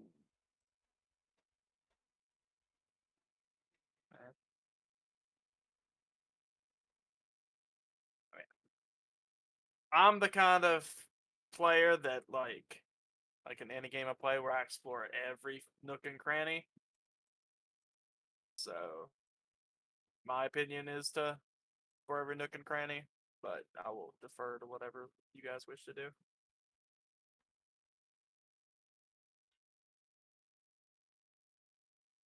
Arhant will say, well, we did came to put an end to the source of this blight.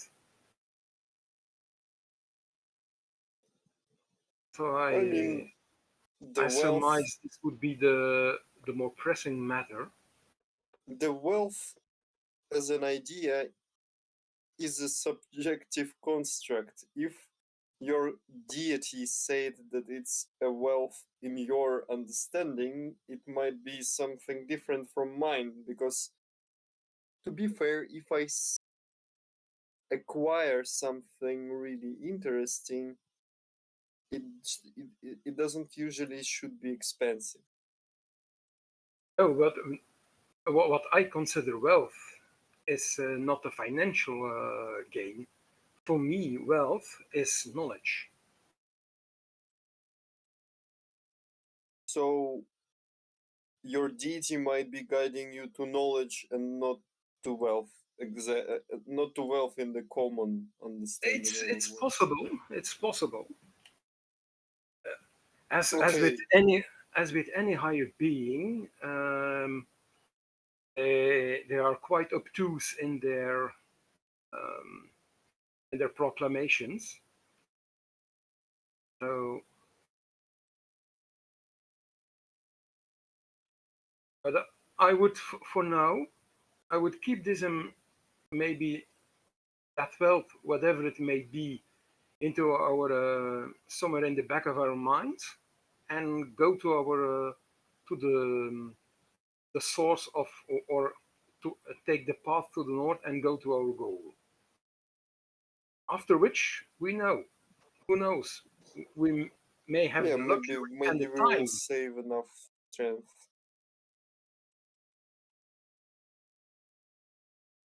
Nah, I will go with what you guys want to do. Then we are Let's heading up let's north. kill this motherfucker and then think.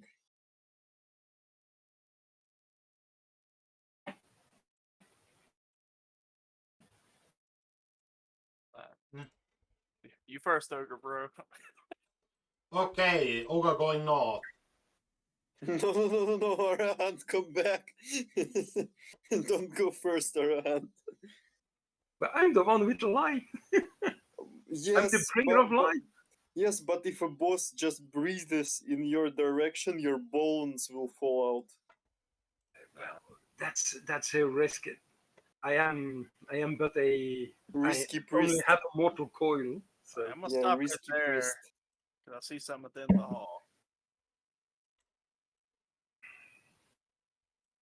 Who are you? Yeah.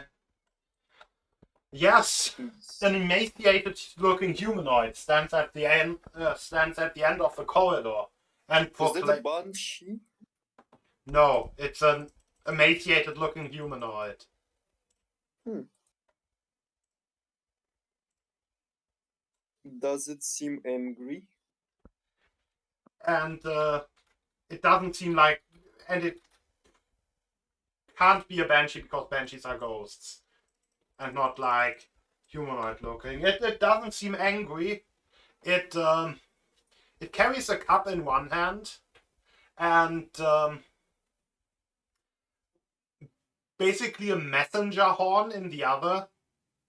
Although the said messenger horn at this distance is kinda not important.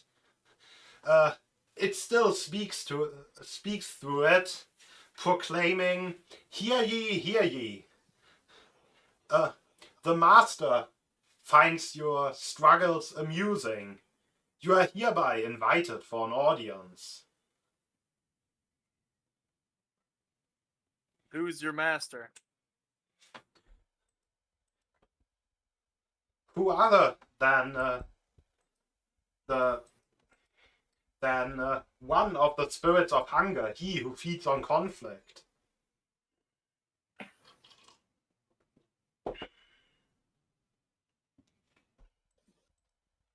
So you serve a demon.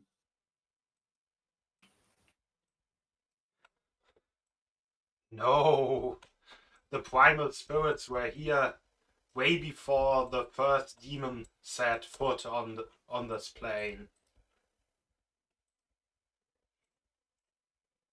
Would GM, would Arahant hearing this, would he have any idea about what she would be talking about? About spirits that came before?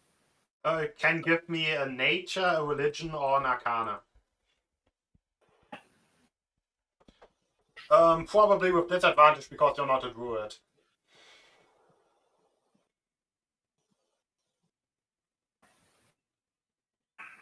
Okay. In that case. With disadvantage? Yes. Yeah, okay. I will go with Arcana. Okay. Shifting through his memories of in the books he read by with his yes. with his They are the primal spirit or the spirits of hunger are mostly spoken about in old manuscripts of explorers and in children's stories of less civilized folk living outside of cities and closer to the forest, warning the children to not go too deep into the forest, lest the spirits take them. They are said to be the they are said to be in same parts magical in nature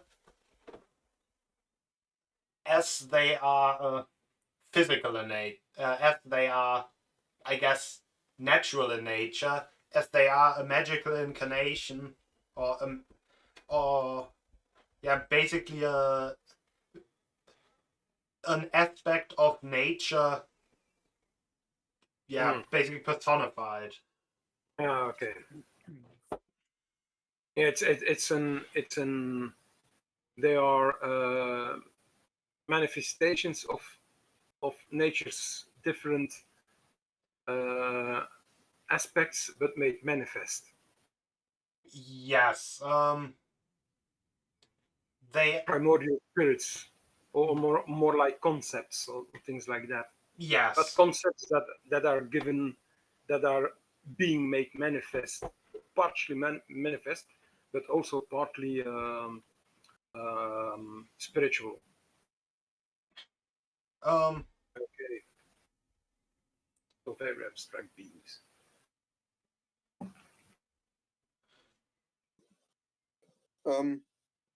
Could I ask GM if it is possible for me to reach out to my patron in any other way than by sacrifices, or sending him boons, or sending him trinkets?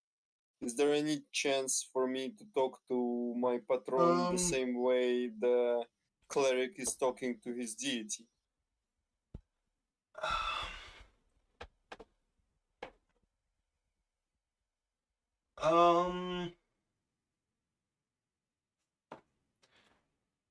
Because if you're not, it's kind of the problem of a deity obviously being more like all-pervading and all-seeing than a patron. So you probably would have to do a ritual, although a smaller one than the one for sending stuff. Let's say it would take like 10 minutes, maybe.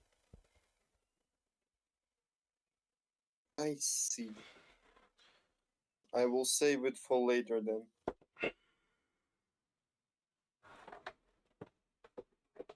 So we're take him up on their offer. Well, I mean, sure.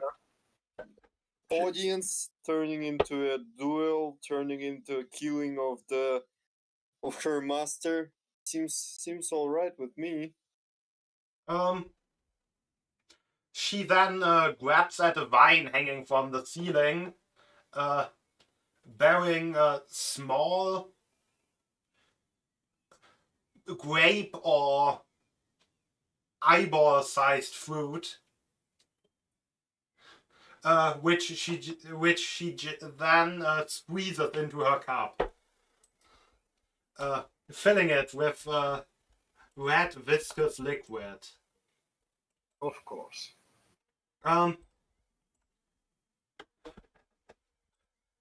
Any of you fancy? Any of you enjoyers of fine wine? Deception check immediately. Deception check immediately. You mean insight check? But anyway. Yeah. Sorry. it's inside check. Yes. Yes, you may do an insight check.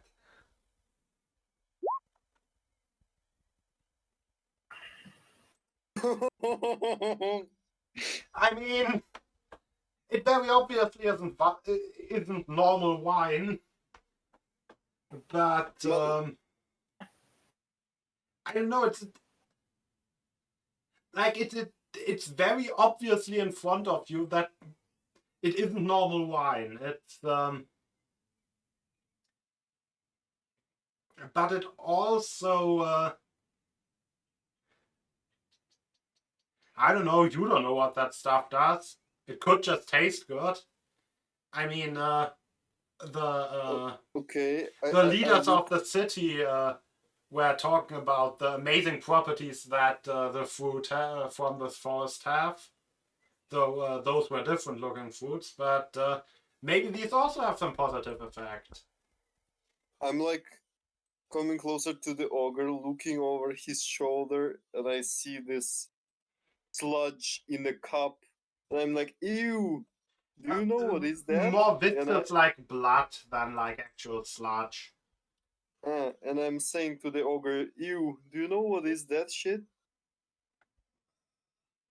Looks like blood. I don't drink blood. Me neither. And he just goes past the figure.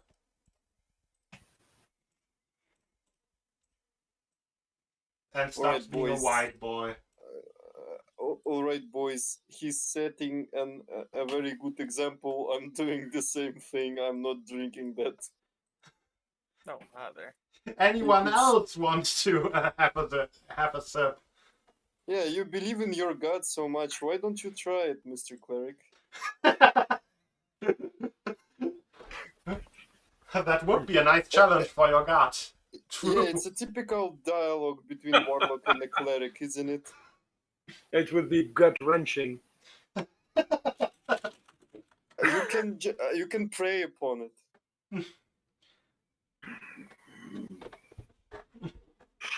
I mean, if you want to take a shot of anti-venom before, just in case. I mean, Yeah, indeed.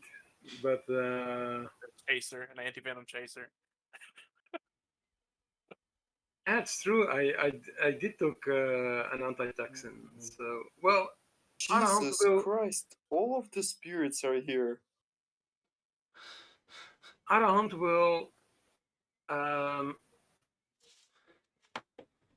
Is she holding one cup or several cups? She's holding one cup. One cup. It was meant for you, only one. See? Well, Arahant will say, "May I have the cup, please?" she hands you the cup. Arahant will first sniff at it. Um, it has a slight fruity note, a slight sour note, and a heavy irony note. Hmm.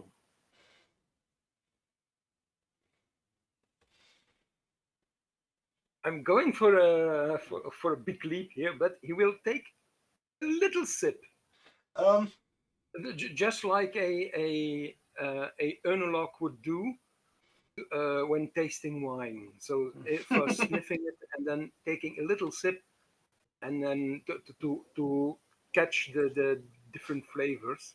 yes, But you. not swallowing it, spitting it out, and then watch the bouquet flower, as to say. Um, as you take the sip, you at first are almost overwhelmed by the heavy taste of iron, but you also notice the taste of fruit, maybe apples high in a tree, and then a strong woody note as your mind starts traveling along the branches of the tree towards its heart. The woody note intensifies, growing more, tasting more Woody? aged, more refined, Oh, until it Wait, goes into the until didn't those fruit zombify people?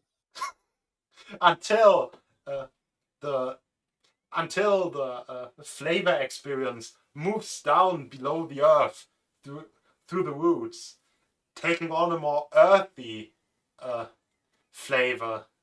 hmm. And then at the tip of the roots, it suddenly ends.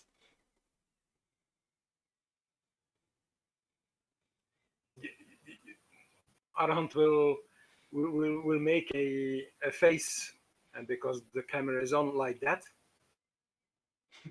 Whoa. Whew, it's quite potent stuff. I only had a sip, but it's quite a it was quite an experience, quite a travel. Yes, isn't it exquisite? You can give me save against the hunger with advantage.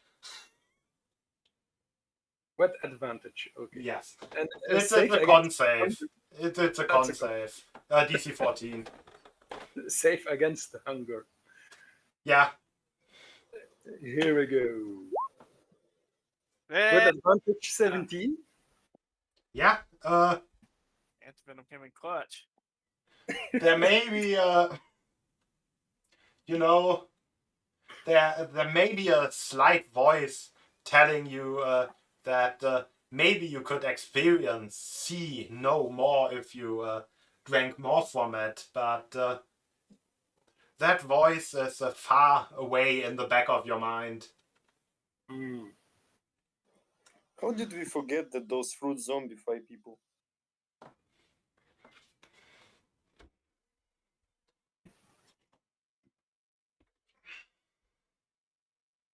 So, but for the rest, he doesn't suffer, at least not for the moment, any ill effects or ill No, side. no, you just had a very weird experience drinking wine. Well, Arhant will say, I'm not used to drink alcoholic beverages. I have to say that if one sip uh, makes my head spin, I do not dare to think what would an entire um, an entire cup would do. And he hands back the cup of liquid to the figure and says, "Thank you for the sip, but I will I will relinquish for the moment.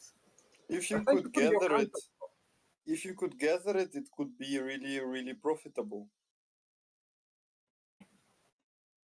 those fruits have are uniquely priced. They are incredibly expensive, and to come across the wine made out of them would be a quite a pricey thing to have. So maybe you should consider it. I know you earn a lot by praying publicly, but a coin or two, even for a priest, would not harm. I can give you my water skin if you would like. She says it's good to find another soul who values the fine things in life. Farewell. And then she just steps into the thorn wall and basically disappears into it. Okay.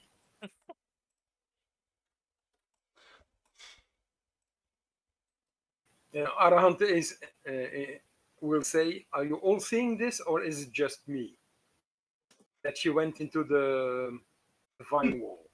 I Seeing think what? the rest of the party is more preoccupied with the other direction. Okay. Yeah, there's some stuff going on here. I'm not Yeah, I'm really like sure. tapping on the wall. Arahant, come in, please. Oh, okay. um, as He, he our he might be very wise, but he's quite naive. But despite that, he is quite naive and at what you see in this room. First of all, the most important feature over there. There's a creature sitting upon a throne of thorns. The creature is vaguely humanoid in form, though with antlers coming to sharp points, long fangs, fur covering its entire body, massive claws, and a tail ending in a blade. Exactly like that old madman described it. The other things you see in this room are statues or what did I just do? I didn't want to put this person here. Oh, I just pressed paste. Okay. But the other people in here are statues or maybe effigies made out of thorns. And a few of those should be known to you, or should be. For a few of Well, those, you should know who they resemble. the cockroach demon is obviously. Who is it? Yeah, the cockroach demon very obviously is Akishigo. exactly. It looks very similar to the depictions in the holy symbols as well as in the Duke's old books. And the Aten is very obviously Cliff. Wearing his signature doctor's outfit, basically. Another person you might recognize from yes, another person you might recognize from being stamped onto a bunch of onto most of your money is the woman over here. Queen of Fae. The Queen of Shadows, yes, the ruler of that realm. The other creatures are an angel carrying a sword, and said angel has a lion's face and mane.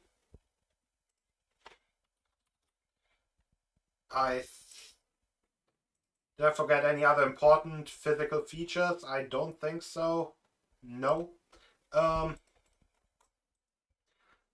What looks like a flightless drake, or some kind of flightless drake with ram's horns, and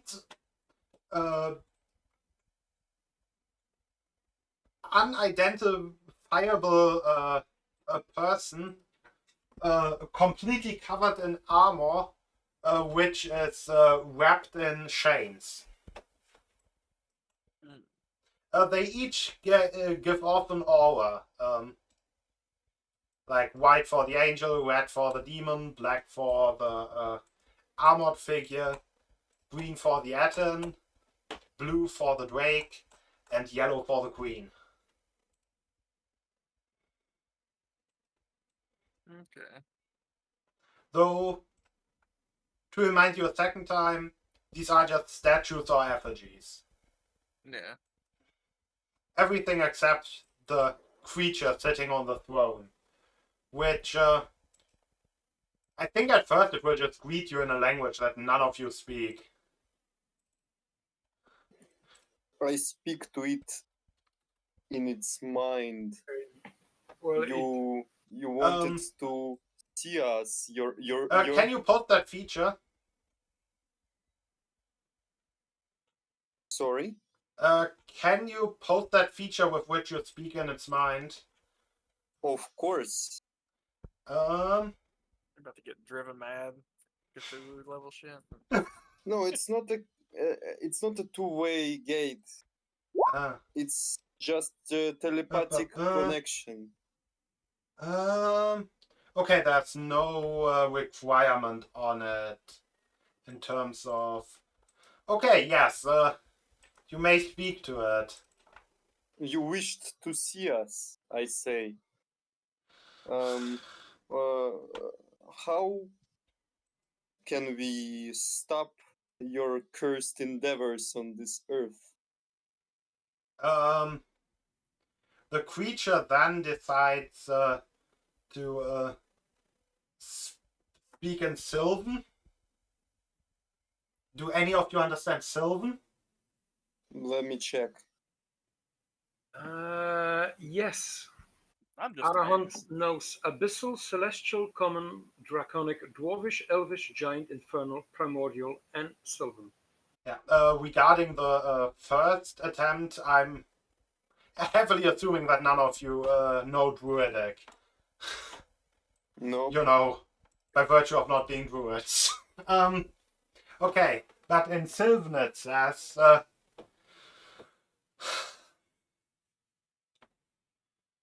you have come here, pawns of the five, who are but puppets of their hunger. Why would you serve them when you could be master of your own hunger? And the figure is saying this in Sylvan? Sylvan.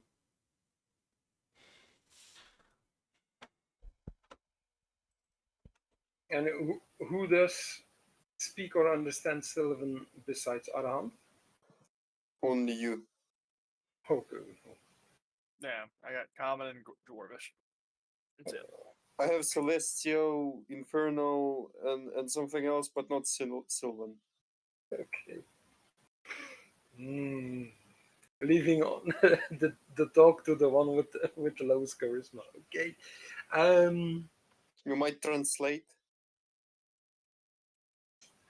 Yeah. Well, Arahant will say to the figure on the throne.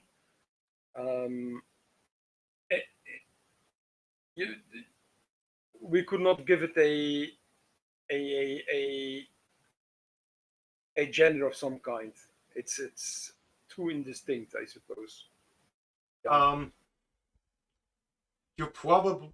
I mean, it looks mostly like animal-like, and I don't think you could just from its face or anything really define a wolf or something's gender. Okay.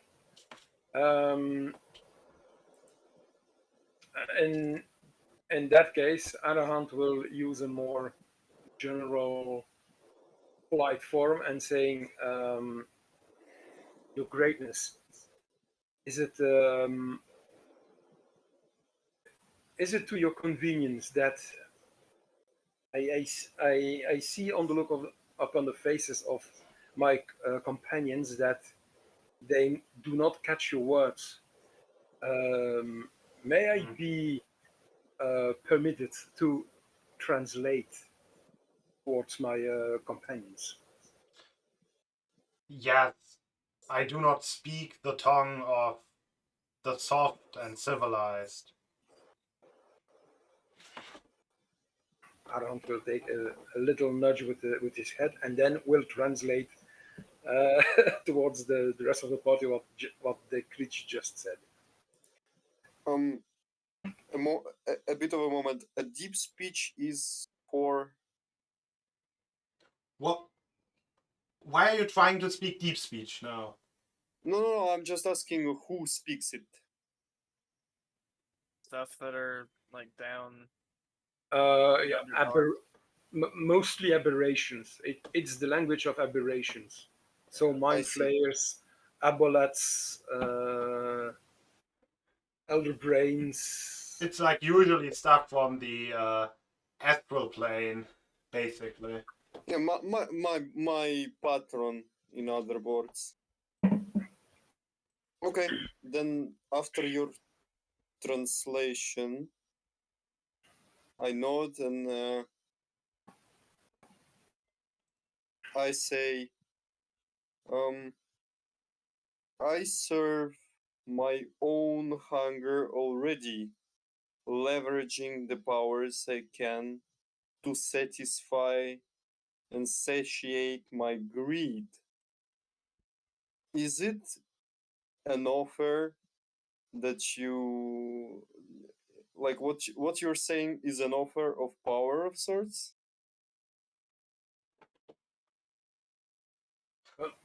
Just for the sake of simplicity, let's say that Arahant is translating go and forth.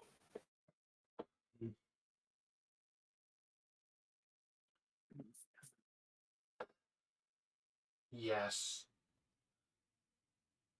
Yes. Becoming master over your own hunger might or shall make you immensely powerful. Even more so as the domain of the hunger grows and grows.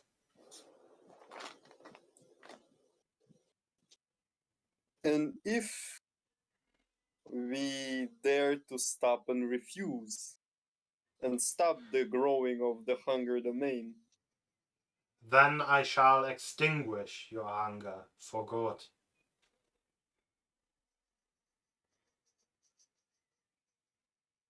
and what if we offer you an agreement upon which What you could you can offer me? what could whatever you could want? We could we are going places. We are aiming for the shadow realm to seek powerful artifacts, souls of powerful creatures, rescue them for our own greed. Why such an immensely powerful spirit like you wouldn't want to steal something from another spirit?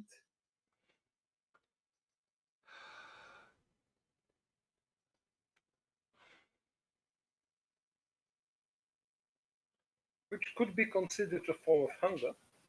Yes, Just and saying. I as a servant of ever hungry master, I acknowledge that there is always a need for a new shiny trinket for a powerful being, and if we might offer you such a trinket, whatever it can be, maybe you can change your ways a little and bestow your mercy upon the mortal realm.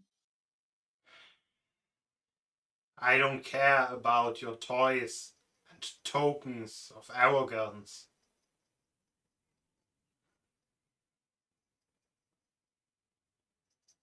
Mm. Even if it might grow your hunger realm. don't want the hunger around the road. Well, on Mel on the other end is like, what the fuck? I'm not agreeing with this thing. um, upon hearing this from the being on of the creature on the throne, Arahant will speak to his companions in common, and he will say he is. I get the feeling that most of his intent is similar to that of Akishigal. So there might be a conflict of interest. Or maybe they could be allied somehow, because he's talking about hunger and he doesn't care about our tokens of pride and constructions. I mean, he means civilization, and so he aims at tearing it down. Well, that's also the goal of Akishigal. No, I can't take that. To be immensely successful and powerful, I need civilization to strive. I can't take that. No. Or I maybe, say we get us a trophy here, boys. or maybe it could be an aspect of Akishigal, its own hunger. Hmm. It is, after all, a spirit of an aspect of nature, and he represents hunger. And So, Akishigal is something more powerful, I reckon, because this thing is very primordial. It's very basic. It's very raw in its power. It's all about hunger. One simple emotion that has this incarnation, right? Yes. and Like one simple emotion that has form. And Akishigal is something much more complex. or maybe Akishigal, because those spirits are older than demons and devils. Maybe Akishigal has been or has been made into the world as a manifestation of the primordial essence of the spirit of hunger. Um, I have an idea that we might use this as a It's leverage. philosophical. The logic is really simple.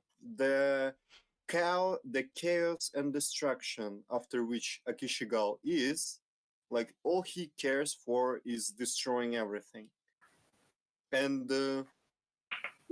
this spirit is basically only about the hunger. If there is nothing, there is nothing to eat. If Akishigal succeeds, there is absolutely nothing to satiate this being's hunger. Might we maybe change its perspective? Well, no, you already said it was like a primordial being of some aspect. It's not gonna. So if there is nothing more to eat, you will stay forever hungry without anything to eat. It's a problem. And Akishigal is interested in destruction of everything. So maybe we can arrange something here. Yeah, a bolt in its head. We That's came here to stop the source of this shit. This is the source of this shit. We've seen what's become of the town because of its influence. I don't want to do anything with it. Do you want to translate Sauron's last sentence? It's up to Arahant to decide. Yeah. Because I'm assuming the whole talk in between you didn't.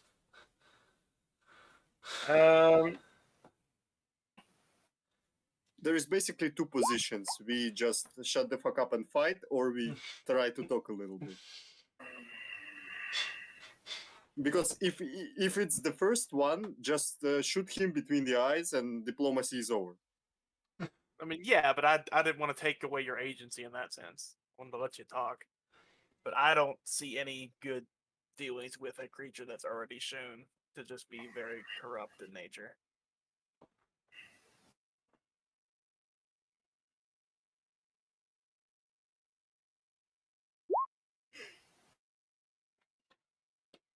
Now, you gave up money.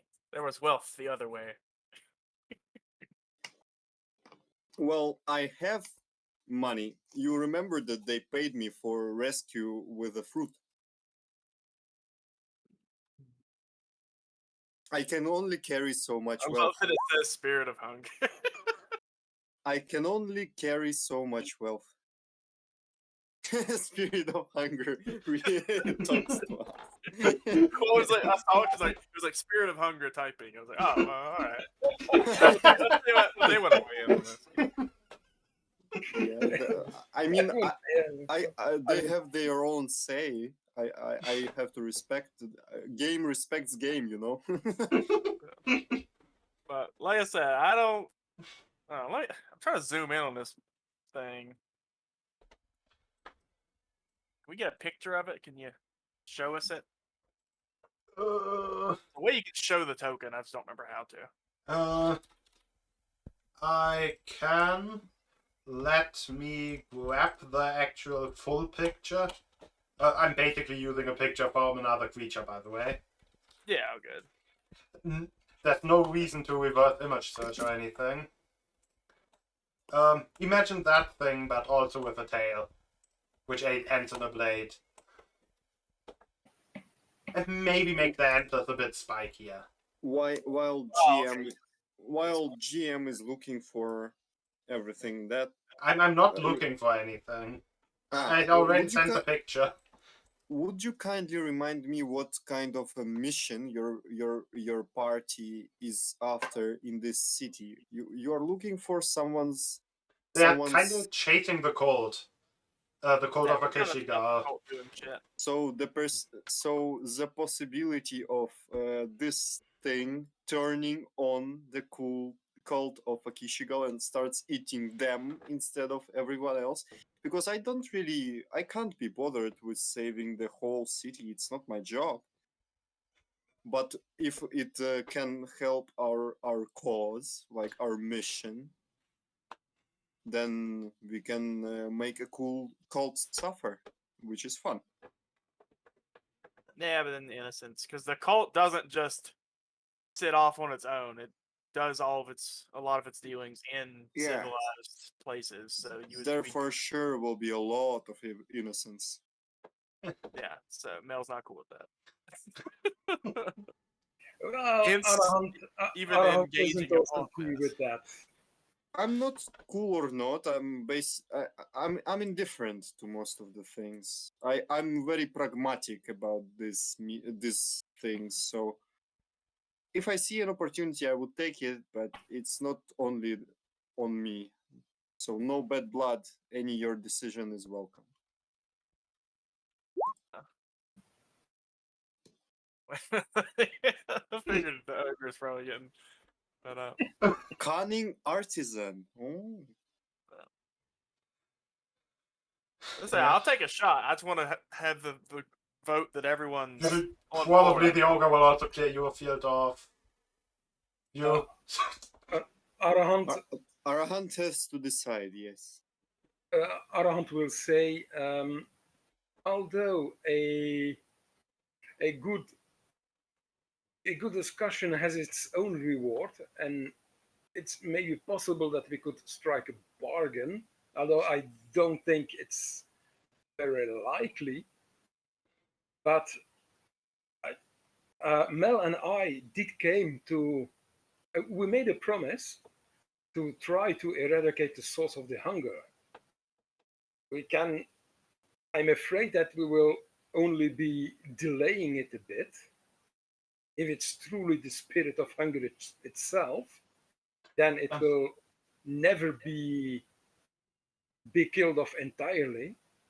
I guess that's an FG would be in the way. I don't think those spirits can ever be killed. You can banish it from the realm, but it will eventually come back. Those are immortal. as a basic need of human or any other living being to eat leaves, as the feeling of hunger exists, those spirits keep on existing. You can't kill it, but we can try and banish it with no guarantees, of course. Yeah. So It's Green worth light. giving a shot. Is Mel going to Alright. take the first shot? I was gonna say, if you're hungry, take a bite of this, and then shoot. Okay, you shoot. He's gotten fed up with the. Okay. Shoot your shot. Hey, that's Nice! a shot, baby. Eat this! A crit does indeed hit. I'm gonna re-roll one of those too. That one is now a 5, so it's 5 plus 2. So add 4 damage to that, basically. Okay. Jesus. Yes, your arrow buries itself into the creature's forehead, or your bolt. The creature looks fairly unimpressed. Roll initiative. Yeah. Okay. Cool.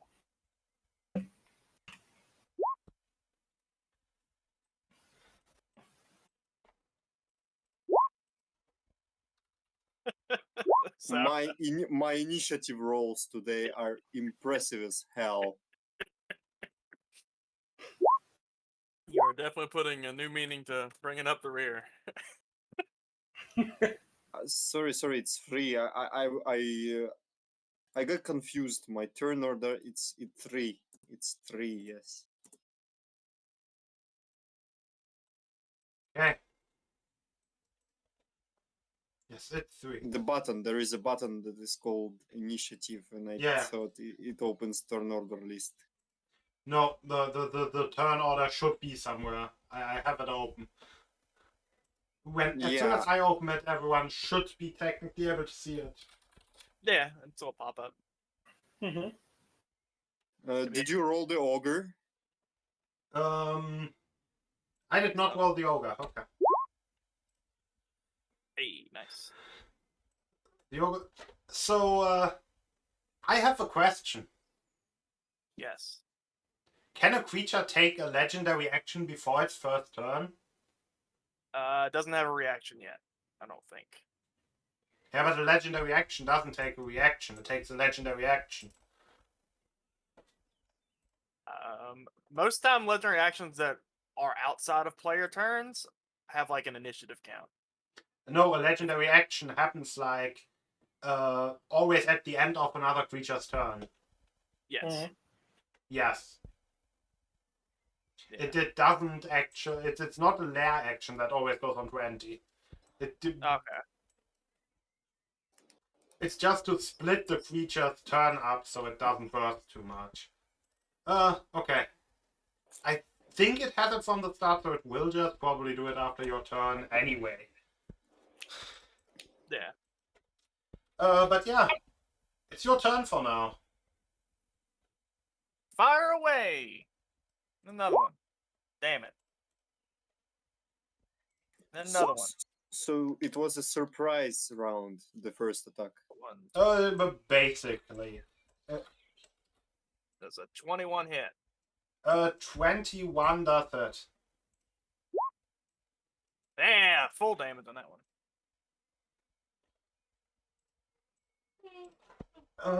What is that? Damn, I Okay. messed up my heavy bolts now. Yes. This is the big one, so action surge, 2 more. Actually, already hit him. One of the maneuvers. We'll try to trip him. Okay. Actually, no, I don't want to trip him yet because that would make it harder for me to hit him. So I'll do pushing attack. I'll push him back further, just so I can get some more damage on him.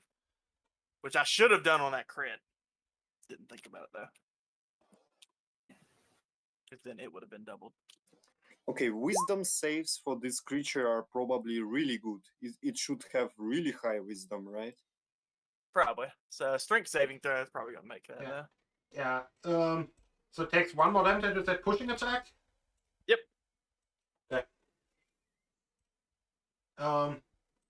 Yeah, usually wisdom is like associated with instinct and like something like that, so yeah.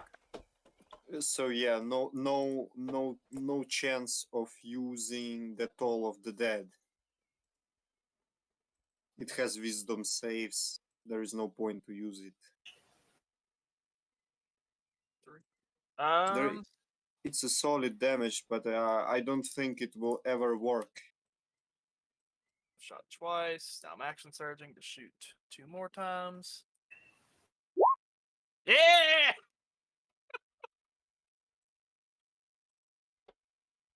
Oh why boy. why Another is he crit. shooting? Why is he keeps shooting? The action shot. search. Oh boy. Okay.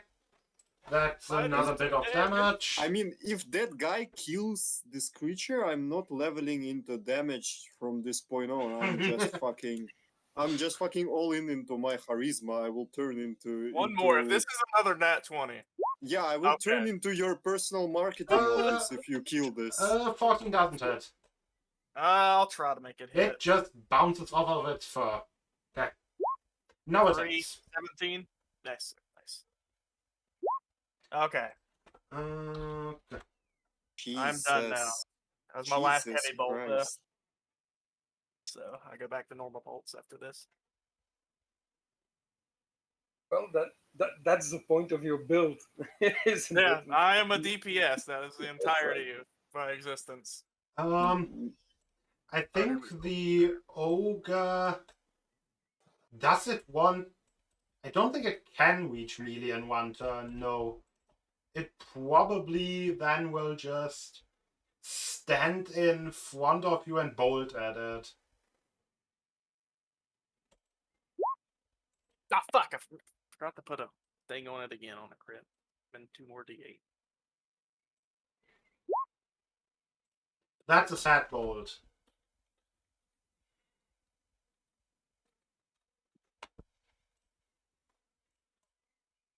Oh! I forgot to do the legendary action at the end of your turn, but it will. Oh, yeah. It will do one at the end of the ogre's turn. Exactly.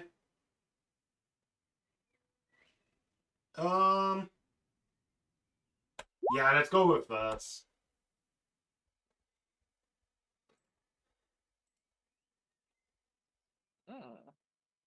Interesting.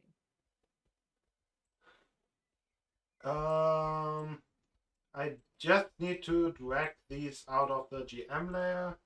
Oh. Wait, no, I'm in the lighting layer. They are not in the lighting layer. Okay. I just need to... Oh, I didn't write down that it's 3. But anyway, it's 3. Yes. They probably move on 20. We all rolling dexterity saves or what?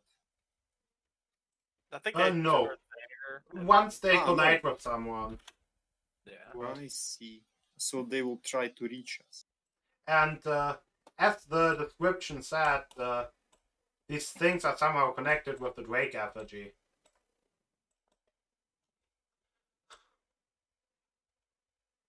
And now it's his actual turn. Or its actual turn. And it will charge into melee. That's fair.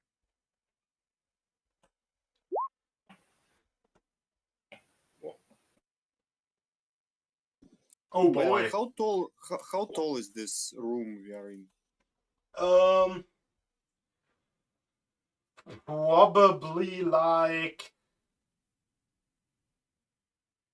8 feet maybe. The ogre needs to duck slightly. And this creature is on all fours, right? It runs on all fours, but normally it stands on its hind legs.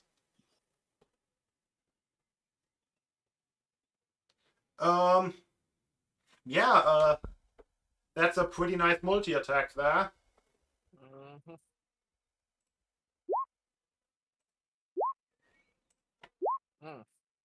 Our ogre friend may not be long for this world. I feel like all those hit.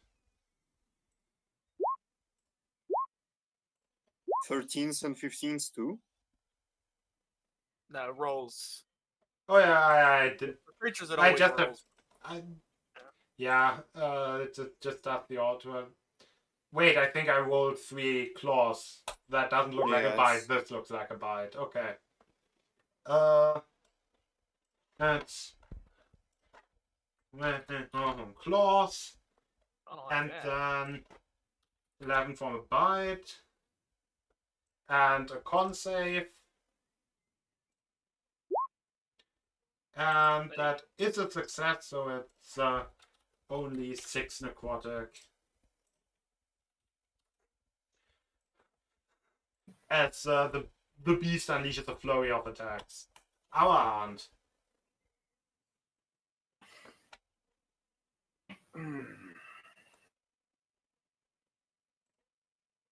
Okay.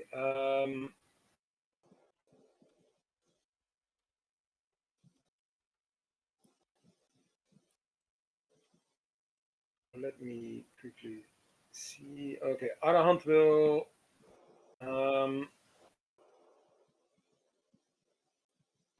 Arahant will clasp his holy symbol, utter a little prayer, and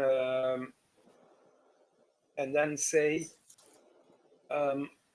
companions, take this gift from my deity. And he will cast a second level spell, or use a second level spell, Yes. to cast Bless. Hey. And because it's a second level, I target 4 creatures instead of 3. And he will target the 4 members of our party. Okay. You do. So we all have Bless upon us now. I do like more chances to hit. And a better chance to To save. Yes, indeed. Yep. That's his action. Is it an action? I think it is. It's an action indeed. And then Arahant will, still clasping his holy symbol, will use his bonus action to utter a little prayer and asking the great catfish of wisdom to grant him a sliver of his divine power, and harnessing this divine power. I see what you did there.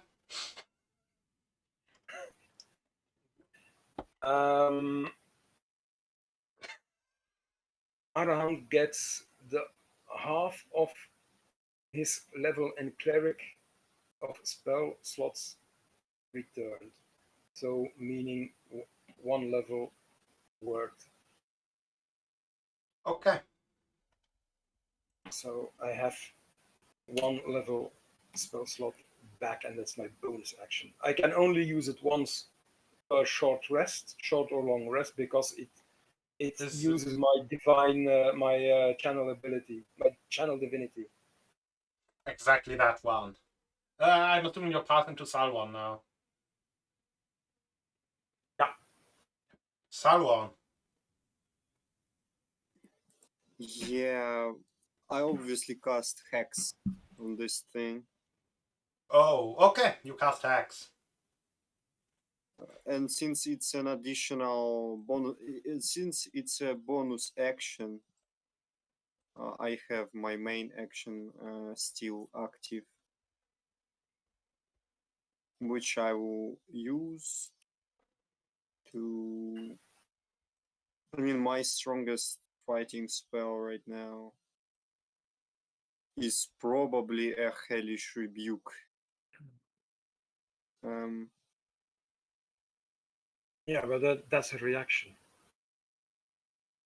So I can do it later, right? You can do it when you take damage. Yeah, indeed. Yeah, then you can use it okay. as a reaction. Yeah, reacting on the damage you take, you hit back the enemy by using your hellish flames. Yeah. If It's you not have something you can. if you have AOE or probably fire damage, he did mention that this effigy is the one creating these or has some kind of Necrotic, these orbs. necrotic or force, and some utility spells. No Yes. more. Darn.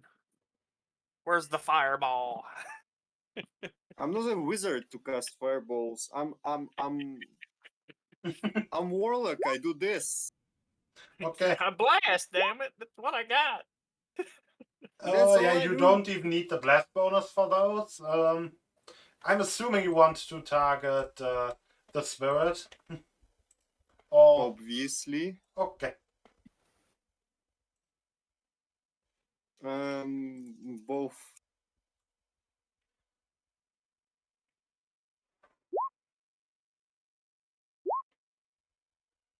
It's not that bad. Yes. Yeah, it's not bad at all. Don't you also get like 2 applications of hex? Yes. Hex on it? That- Yeah, nice. Yeah. That's right. There is hex on it too. So hex is a D8, right? So you get an Pretty additional sure to D8. It's a D6. Oh, it's a maybe. D6, okay. But anyway, then you get an additional 2d6. That's like a great sword. When you cast this one, and maintain your. Okay, Using so regular hex or 2d6. using- Yeah, Oh, yeah, 2d6. Yes. It's actually quite solid attack. Oh yeah, that's good. I was just confused with Hexblade's curse for a minute, which is Okay. a little bit different. It's like 26 damage. Yeah. And at the beginning of the next turn, you notice that, you all notice that whatever attack you threw at it, whether it was force damage or necrotic damage, or even more force damage, or a crossbow, they all didn't seem to have that much effect on it, and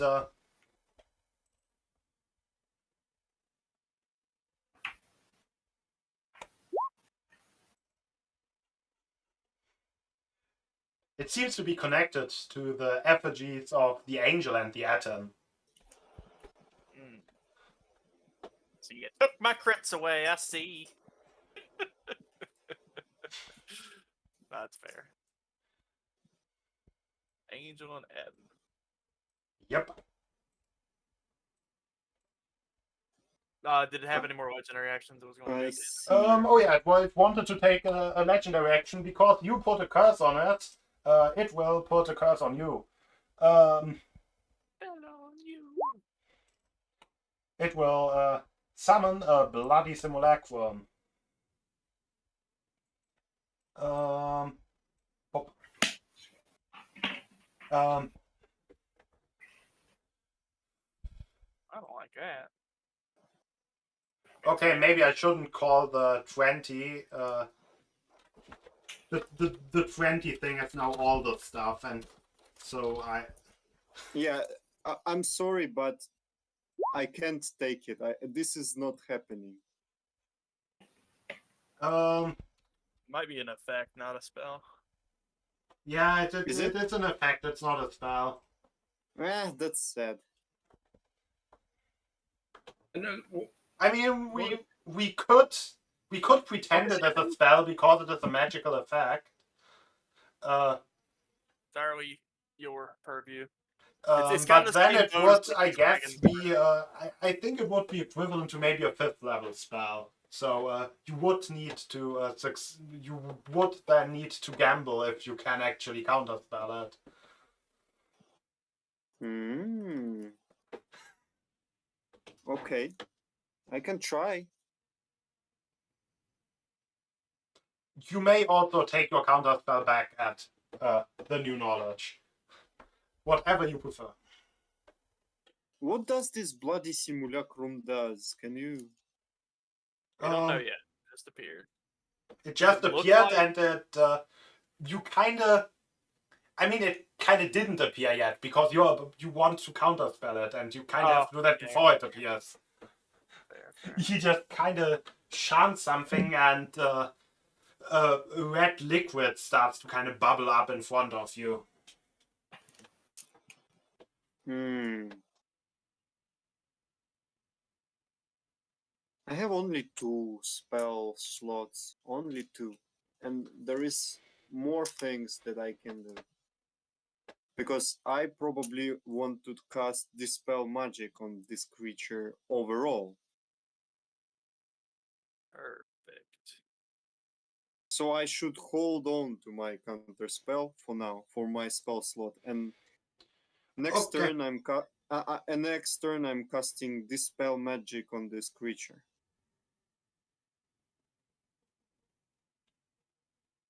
Okay. What is Justin currently measuring? See if I can hit every effigy and the guy with my shrapnel shots. Almost every effigy. Yeah, it's quite obviously connected to the statues.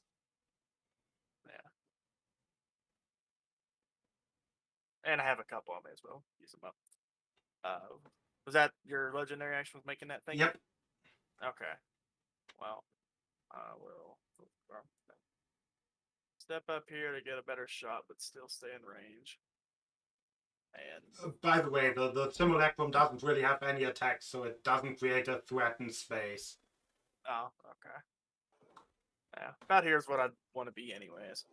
But I'm gonna center my shot here, in this orb, and I'm gonna shoot. Start with 1, see how it fares. Okay, And let's first do the dex save for the spirit. If you Yeah. destroy the demon, the bloody simulacrum will fall apart. If you destroy the angel, this creature will be much more vulnerable to damage. So, there is a problem with how the effigies work.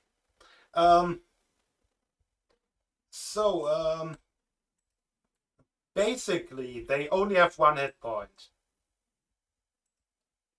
But also, you can't really destroy more than 1 of them. I think, and I think I will take the closest one, so the Drake. okay. So the Drake is now gone. And its blue aura now moves on to you. You feel a sudden rush of knowledge flow into you, and you feel like if you could just touch those thunder things, you could maybe absorb their power. Oh my. Can I, as I see this, say to the ogre, shoot the angel? In his mind, of course. So I am compelled to go over there and touch those. You are not compelled. It's more of a friendly hint. Okay. Can I roll insight on my own thoughts? You can roll insight on your own thoughts. Maybe you are lying, bro. My You inner don't voice think line. you are lying to yourself. You feel like you could really do that. It's like Like, a dialogue I feel with it's a good idea. it's like a dialogue with your sexuality, like insight on myself. I don't know. Do you like dealing thunder damage? mean, to other things, not myself. And then it probably is a good idea. Okay. Then yeah, I mean, fuck it. I already used 5, 10, 15, 20. Do we see that reaction? Can I connect that reaction that he like destroyed the statue and now he's powerful boy? He's now glowing blue, yes. Dabba-dee I dabba-die. say in Ogre's mind, shoot the angel statue with your bolts right now. And then I'll Right take now might be a my problem because, you know, not his Not Well, turn. yeah, boy. obviously on his turn, yes. I don't know if I try to break another one, so I'm just gonna take my other shot at the spirit.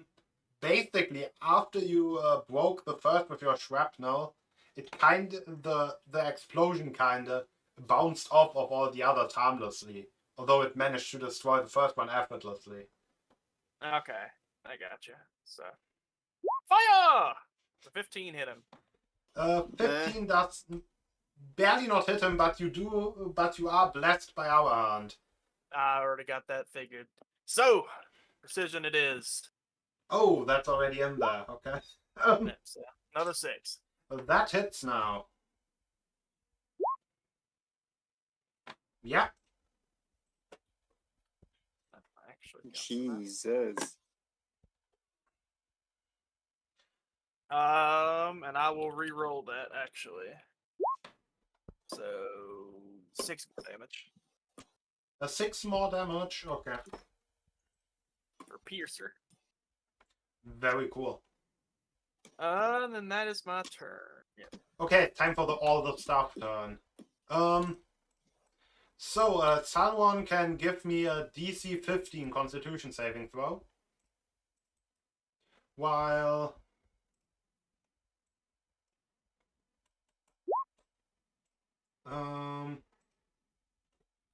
these will just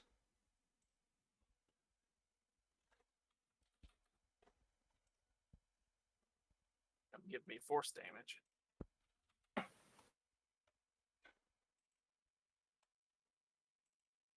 yeah, someone can give me, like I said, a DC 15 Constitution save. Yeah, that is. No. Oh wait, add your D4. 1d4 from my bless. Rolling. Fuck. No, the one thing. Well, Okay. no. Ah, Um, no, damn it, I can do it. Yeah, you take 1 point of necrotic damage and all your stats are reduced by 1. Oh no. As the effigy absorbs those. And I should probably note that 1 down somewhere.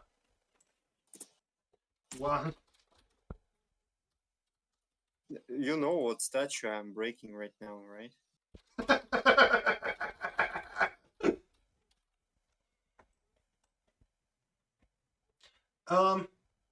Yeah, you told the ogre he was supposed to shoot the angel?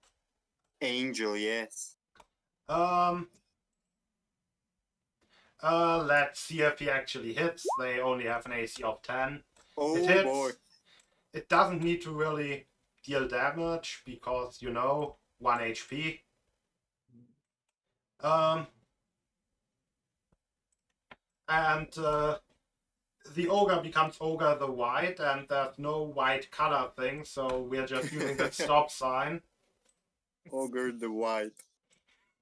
He was Ogre the Grey and now he's Ogre the White. Yes, and his weapons seem to be infused with holy fire now. Ooh yeah. And I think he will take his other action to just battle axe the guy. The spirit. So there will be another 2d6 radiant damage. Whew. Do the defenses of the creature seem to have changed now the angel's gone? It seems that the ogre is able to deal full damage. So both the slashing and the bonus holy. Yes. Okay, so we might have gotten conventional damage in, guys. Maybe. I feel like the armor one